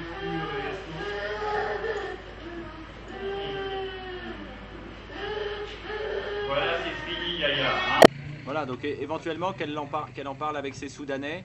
Voilà, qu'elle en parle avec ses Soudanais, surtout là, si elle est avec un chef de village soudanais, qu'elle l'interroge pour savoir où peut se trouver Moadjiria et essayer d'obtenir des infos là-dessus. Ok? Voilà, 21h, briefing téléphonique, comme prévu. Ciao.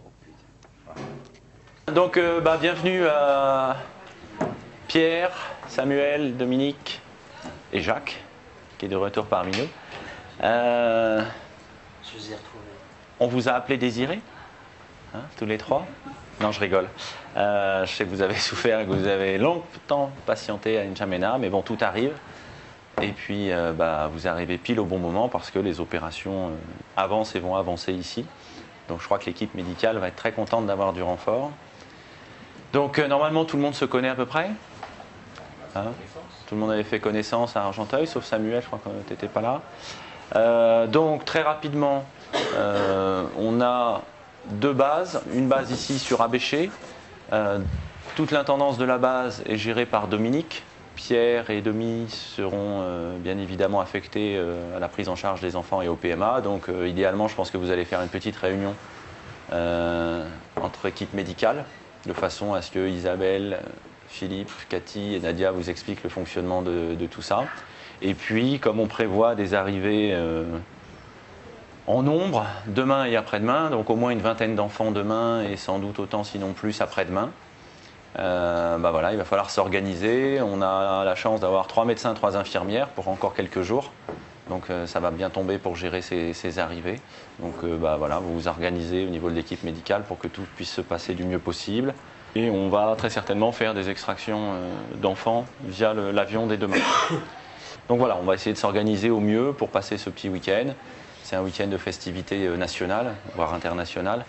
Donc il n'y a pas de raison que ça se passe mal, mais c'est juste une question de bonne organisation.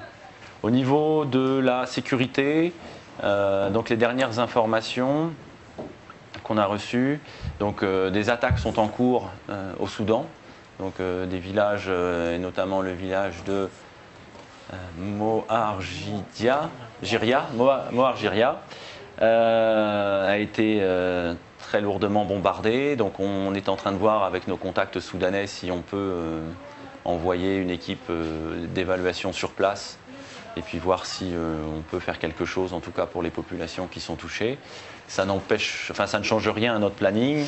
On a actuellement sur la base d'Adré 2 équipes mobiles qui régulièrement passent la frontière, vont au contact des villages et des chefs de village de façon à identifier les enfants et à permettre leur extraction sur Adré.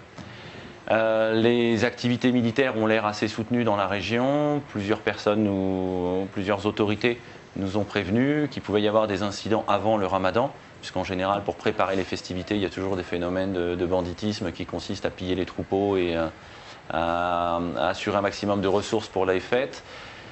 Pour l'instant, il n'y a pas plus d'incidents que ça, donc il n'y a pas de raison qu'on change, nous, notre mode de fonctionnement. Les pseudo-plans de paix, les pseudo-résolutions des Nations Unies et les pseudo-accords avec le gouvernement de Khartoum, dans la pratique, ne changent absolument rien et les bombardements continuent, les massacres de populations civiles continuent. Donc c'est aussi une des raisons de cette opération, c'était de dénoncer l'hypocrisie générale qui règne sur le drame du Darfour.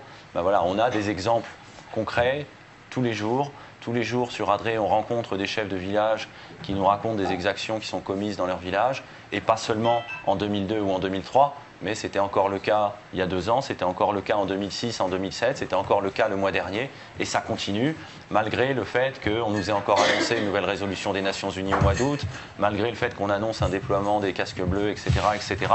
Tout ça, c'est du blabla, la réalité du terrain, on la connaît, et on en a une fois de plus des exemples malheureux tous les jours.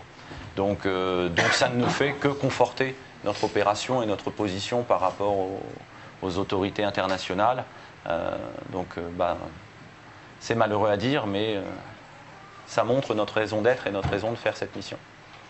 Les bombardements au Darfour, j'imagine que c'est une nouvelle qui ne te surprend pas. Non, c'est une nouvelle qui est désolante mais qui n'est pas surprenante, ça fait suffisamment longtemps qu'on le dit.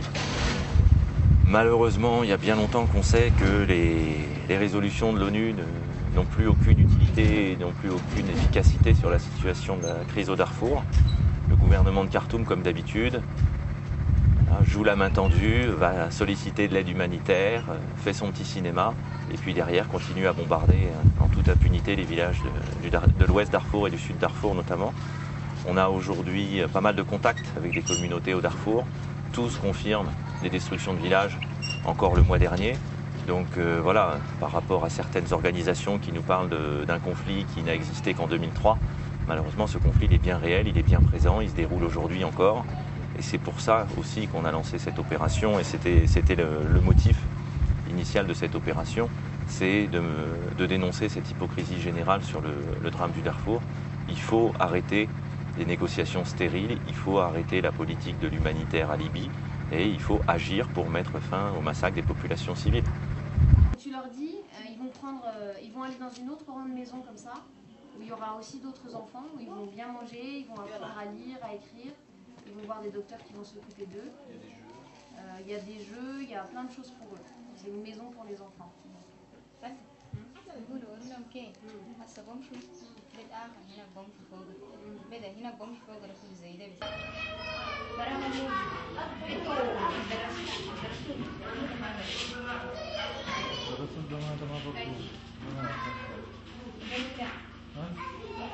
lui qui a son numéro.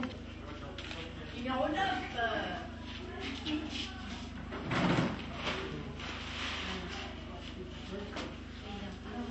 Wouh, sexy.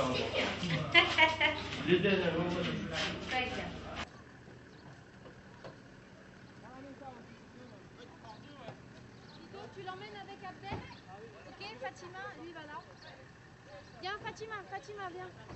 D'accord, Fatima, viens.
Agib Abubakar.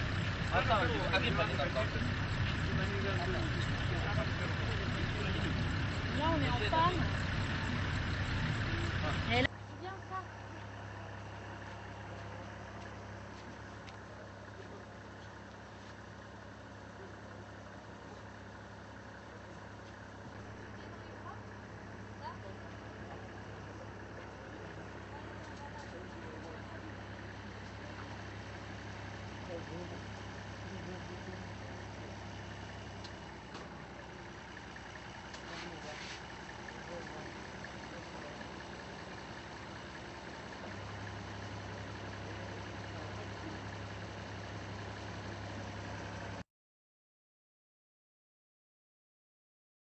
En organisant un vol Evasan, on reste dans le cadre de notre mission, qui est une mission humanitaire particulière avec des enfants malades, etc. On ne triche pas.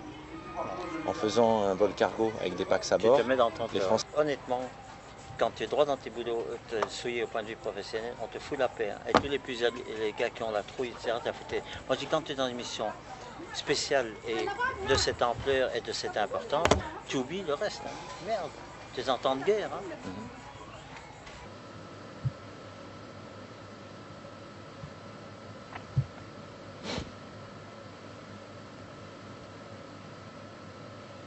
Oui Laurent, salut, c'est Eric. Allô, allô.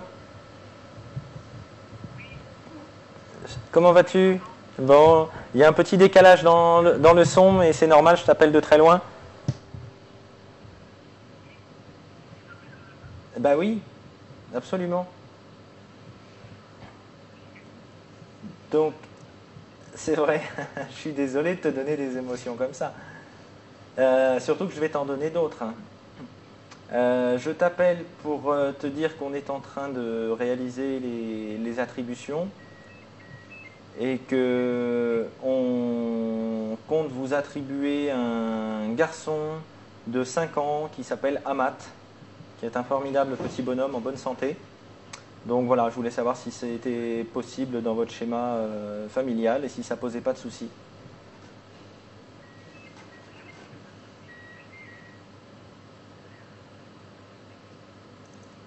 D'accord.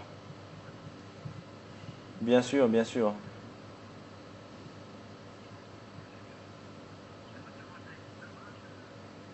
Je sais, mais ce sera pour une autre occasion.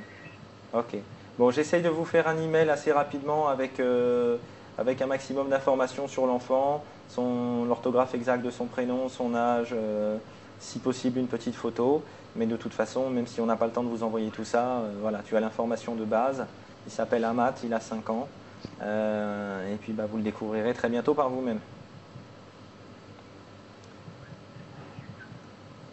Ok. Je te laisse le soin d'annoncer ça à ton épouse. Ça marche.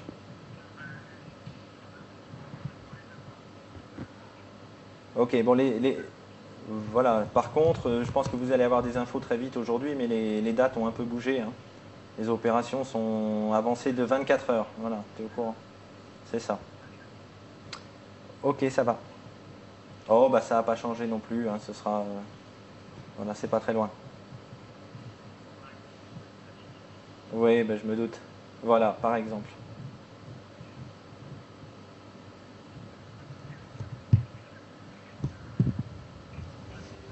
Ok, ça marche. Allez, grosse bise, à bientôt. Alors, la réaction? Il avait le souffle coupé, m'a-t-il dit. Donc, voilà, comme d'habitude, quoi. C'est que on leur donne beaucoup d'émotions dans un sens comme dans un autre. Et là, rien que le fait que je l'appelle d'ici, il s'attendait déjà à quelque chose. Tu as fait la dernière attrib ou je la fais? Écoute, je pense que tu as tout bien géré jusqu'ici, donc je te laisse cet honneur. C'est trop dur de choisir. C'est déchirant. On a passé 6 mois de vacances quand même.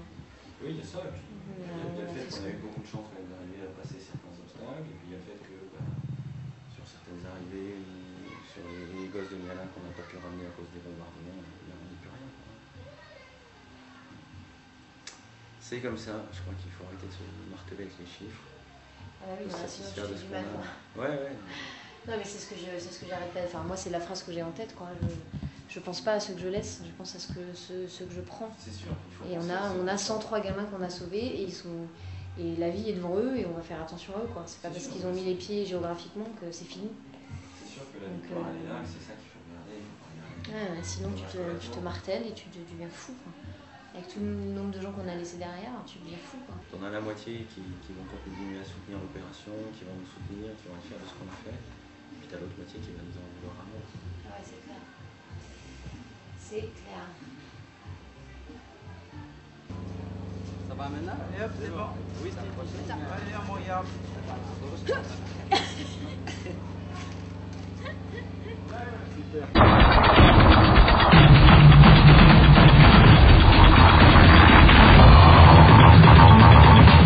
Au centre, répétition générale avant le grand départ. Comme rien n'est prévu à Abéché pour accueillir des longs courriers, pour faire embarquer les enfants, il a fallu construire cette passerelle de fortune. Le jour J, elle sera installée sur le toit d'une voiture. Test grandeur nature et chrono en main. C'est juste le premier entraînement, ça va bien se passer. Je suis pas inquiet. Et de toute façon on va chronométrer tout ça et on va faire en sorte que ça rentre dans le timing horaire qu'on s'est fixé. L'important c'est de les ramener dans un pays où ils seront protégés et ensuite de demander à ce pays, entre autres la France, d'arrêter de se voiler la face sur le drame du Darfour, d'arrêter de faire semblant d'aider le Darfour, d'arrêter de vendre des armes et de faire concrètement quelque chose pour sauver la population du Darfour. Voilà notre message. Forcément, ça ne va pas plaire à tout le monde, forcément on va passer pour des fous furieux ou pour des illuminés. En attendant, nous on a agi concrètement, on a sorti concrètement des enfants du Darfour, et si toutes les organisations qui se disent humanitaires faisaient la même chose, on sauverait beaucoup plus de vies aujourd'hui au Darfour. Sadoun, j'ai besoin de savoir tes enfants. Tiné Soudan ou Tiné Tchad? Non, c'est le Tiné Soudan. Tiné Soudan. D'accord. Ok. Donc tu sais le nom, tu peux peut-être leur demander, ils savent le nom? Ousmana Olad de Tarfo. C'est Hamid Mamadine Sabay. Ça, c'est le petit? Ça, le grand. C'est le grand. C'est son nom. Tahir. Alors attends. Hamid. Hamid. Tahir Mamadine Sabay. Voilà. Mamadine. D'accord. Le petit, le trop petit, il s'appelle Ataïr. Oui. Ataïr, d'accord, Oui. c'est celui-là. Voilà. Et celui-là, c'est Abdel Majid? Comment il s'appelle? Asala, il est très bon. Malik. Il s'appelle Malik. Malek, super. Voilà dit tout ce que j'ai. Il s'appelle Malek. C'est souvent compliqué comme ça de retrouver l'état civil. C'est toujours compliqué.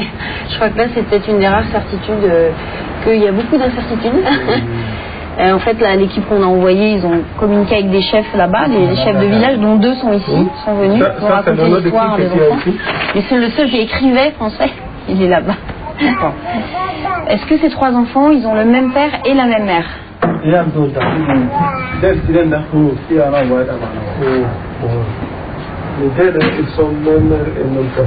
D'autres femmes, c'était une autre épouse. D'accord. Où sont les parents là?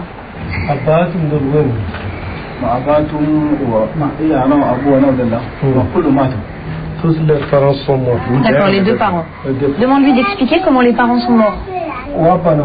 Leur père c'est Djanjoul qu'ils ont tué. D'accord. Les mères ils ont bombardé dans un village avec l'argent, ils sont trouvés là-bas. D'accord. Donc le père est mort en premier? Oui. Le père il est mort. D'accord. Est-ce que toi tu as demandé par exemple à la tante pourquoi est-ce qu'elle veut le confier? Quelle est la raison? J'ai demandé, elle a dit que moi j'ai dit pourquoi tu veux nous donner les enfants. Elle a dit parce qu'elle n'a pas de moyens. Elle aussi, avec ses enfants, elle part au marché, il demande la bouffe. Quels sont les moyens que vous avez pour être sûr de la fiabilité de ces informations? Les moyens, on n'en a pas. Les moyens, la seule fiabilité qu'on pourrait avoir, ça serait d'avoir été là au moment où l'attaque du village s'est faite. Donc je pense que malheureusement, on n'a que ça qui nous dirait, qui pourrait nous dire si oui ou non ils sont vraiment morts. Après on est basé sur la confiance des communautés avec lesquelles on travaille. Il y a un risque de se tromper quand même. Ouais, bien sûr, il y a un risque de se tromper sur. Alors, je pense pas sur le fait qu'ils soient orphelins, parce que ça, clairement, ils savent justement s'il y a bien quelque chose qui est identique à nous, c'est la notion de papa et de maman. Après, la notion de tante, d'oncle, etc., c'est beaucoup plus flou. Tu vois, à la base, ils avaient dit 1 de moins d'1 an et 2 indifférents. Ça, ils avaient souhaité. Donc ça correspond à peu près. Oui, Thierry? Allô, Thierry? Oui, bonjour, c'est Eric de l'Arche de Zoé. Bonjour. Comment vas-tu?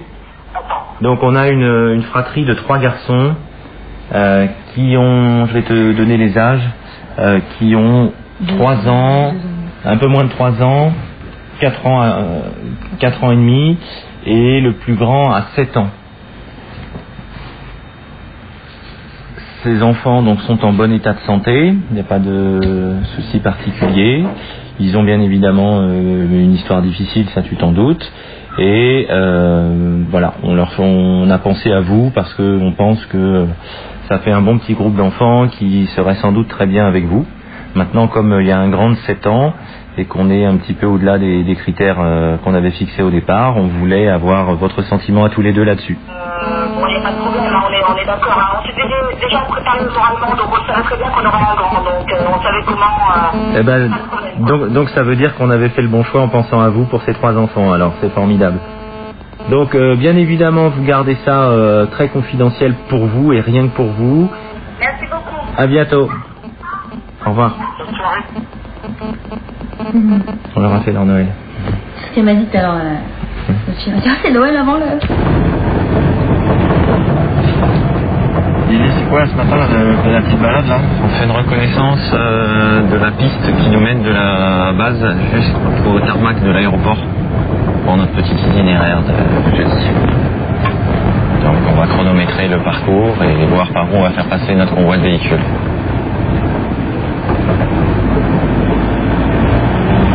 Ça va être une vraie opération commando quoi, un peu, non? C'est un peu ça. En tout cas, si on mesure au niveau du stress, vu qu'on voyage, effectivement, c'est une opération commando. Le but étant de passer dans des zones le moins habitées possible. Comme ça, moins on se fait remarquer, mieux c'est. Donc là, on va contourner la base française pour accéder au tarmac de l'autre côté. Oui, mais on n'avait pas de tranchée l'autre jour. Là, on est dans la merde. Non. Non, parce qu'il y a des yeux qui nous surveillent.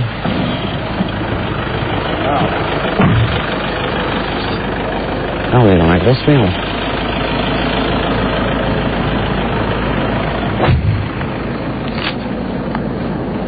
C'est pas trop le dur. Là, on est dans une très grosse merde. Je vais demander le rebouchage. Et on va raquer le rebouchage. Parce que du coup, ça me permet de lui filer un bac chiche pour le rebouchage et pas pour le reste. Ça, c'est encore beaucoup plus facile. Ok.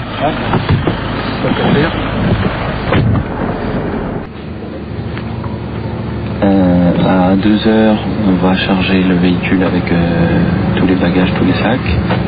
À 4h, on va commencer à charger les enfants. Pendant que vous installez les enfants, Nadia, tu sors ton carton magique et puis tu les déguises. Donc tu as 2 heures pour en faire un maximum. Il n'y a pas de chiffre, il n'y a pas de règle, il n'y a pas d'objectif. On s'en fiche, l'important c'est que ça se voit et qu'il y en ait, quoi. À 6h moins le quart, on est prêt. Tout le monde est près des véhicules. Les enfants sont dans les véhicules. Dans tous les cas, vous vérifiez que les portes arrière soient bien fermées, à clé, de façon à ce que les enfants ne descendent pas. Une fois qu'ils sont en voiture, ils restent en voiture, on ne va pas courir après. Je prendrai la tête du convoi, on va sortir devant la maison, on va tourner à droite, on va aligner les véhicules et on va rouler en convoi.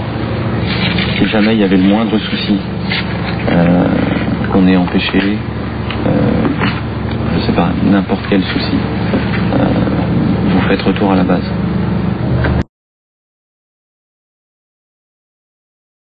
J'aimerais savoir comment tu t'es retrouvé embarqué dans cette aventure. On dit qu'il n'y a pas de hasard dans la vie, il n'y a que des rendez-vous. On en manque beaucoup, de temps en temps il y en a qui vous comblent. Alors bon, j'ai passé 3 ans au Congo, je suis rentré en Belgique. Ma femme a subi une grave opération. À ce moment-là, plutôt que de m'occuper des petits Africains, je crois que mon devoir était de m'occuper de ma petite blonde. Et puis, il y a un bar qui s'appelle le Check-in, où sont les nostalgiques de la Sabena qui a été mise en faillite, et dont je faisais partie. J'ai été commandant de bord et j'y ai été pendant 35 ans. Et j'ai reçu un coup de fil du patron là, qui a été en contact avec un Belge qui volait ici et qui lui a dit, écoute, on a besoin d'un pilote expérimenté qui en plus a un peu une âme de baroudeur parce qu'il y a l'avion et il n'y a personne pour le voler, on en a besoin urgent.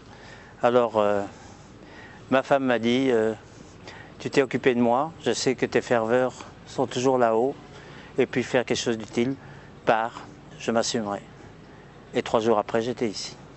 Les enfants, c'est l'avenir. Les enfants, j'ai toujours été très attentif à protéger les enfants et les vieilles personnes, parce que c'est le cycle de la vie. Alors, je trouvais ça extraordinaire. Bien sûr, j'étais alerté, comme beaucoup de gens, par le drame du Darfour. Et dès que j'ai su qu'il s'agissait de sauver des enfants du Darfour, eh bien, je crois qu'on n'a pas souvent l'occasion d'avoir des missions de cet ordre-là. Et qui vraiment, et maintenant je peux le dire après 3 semaines, qui est un formidable cadeau. Et la seule chose que je crains, ce n'est pas du tout les quelques petites aventures que j'ai pu avoir ici, au point de vue péripéties aériennes ou autres, c'est le retour en Europe, où beaucoup de choses vont me paraître dérisoires, sans pour autant condamner les gens, ni notre modus de vie. On appartient à un milieu, à un monde, dont il faut aussi savoir porter la honte parfois. J'ai rencontré ici des gens exceptionnels, ceux d'abord qui ont initialisé ce projet, ensuite l'infirmière, les infirmières, les médecins. Moi j'étais le pilote, j'étais celui qui pouvait faire gagner du temps, vu qu'en Afrique l'aviation est le moyen de transport essentiel, vu l'insécurité sur les routes, vu le manque de transport, etc. Donc mon rôle était de me mettre au service de ces idéalistes, de ces gens qui avaient comme objectif principal de sauver des enfants. Alors j'étais l'humble serviteur de cette cause-là en pilotant cet avion. En plus, c'est vrai que quand on est là-haut, on voit la terre différemment. Les fous, ce sont ceux qui sont frappés de cécité au point d'avoir le cœur durci, ce que j'appelle ces gens bien pensants et mal agissants, qui se permettent de distribuer des conseils et qui ne passent jamais à l'action. Voilà. Logisticien, puériculteur, Ouais, il faut tout savoir faire. Non, mais c'est vrai qu'au départ, c'était pour être photographe. Et je me connais un petit peu, j'ai déjà fait d'autres missions et savoir que j'aurai des enfants, je connais un petit peu ma sensibilité et puis l'envie aussi de partager des choses. Et puis voilà. C'est qui la princesse qui est sortie de Eh ben, c'est Faiza. J'ai rencontré Faiza et Hachim et je crois que voilà, on est tombés tous les deux, tous les trois, sur le charme. Merci. Je te plane. On retire quoi? Que du bonheur. Du bonheur, je sais que ça sera difficile pour rentrer. Mais putain, mais c'est chiant. Bah, c'est comme ça. Et que non, mais c'est une belle aventure. Je pense que peu de personnes peuvent partager ces moments-là. Il faut en profiter à fond, quoi. Et puis je suis persuadé que la plupart de ces enfants seront heureux. Et ben, j'espère qu'on leur apportera un avenir. J'ai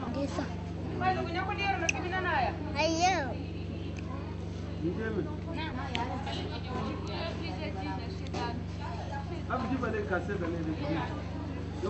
peur que je perde mon petit cœur. Pourquoi tu l'emmènes? En fait, moi, tous ces doutes-là, je les avais beaucoup en France, un peu moins quand je suis arrivé à Bécher. Et plus du tout quand je suis parti avec Émilie, en fait, dans les villages, avec rencontrer les chefs de village et les pseudo-familles qui essayent de garder les orphelins et de les faire survivre.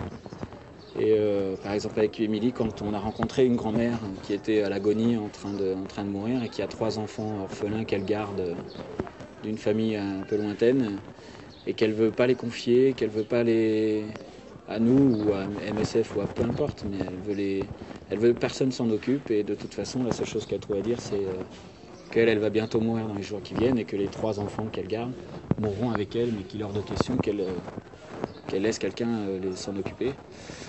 Voilà, c'est pas de la chasse, quoi. Ça, on est loin de la chasse et ces gamins-là, on repart du camp, on peut pas leur filer un coup de main, on peut pas les emmener avec nous et ça fout les nerfs.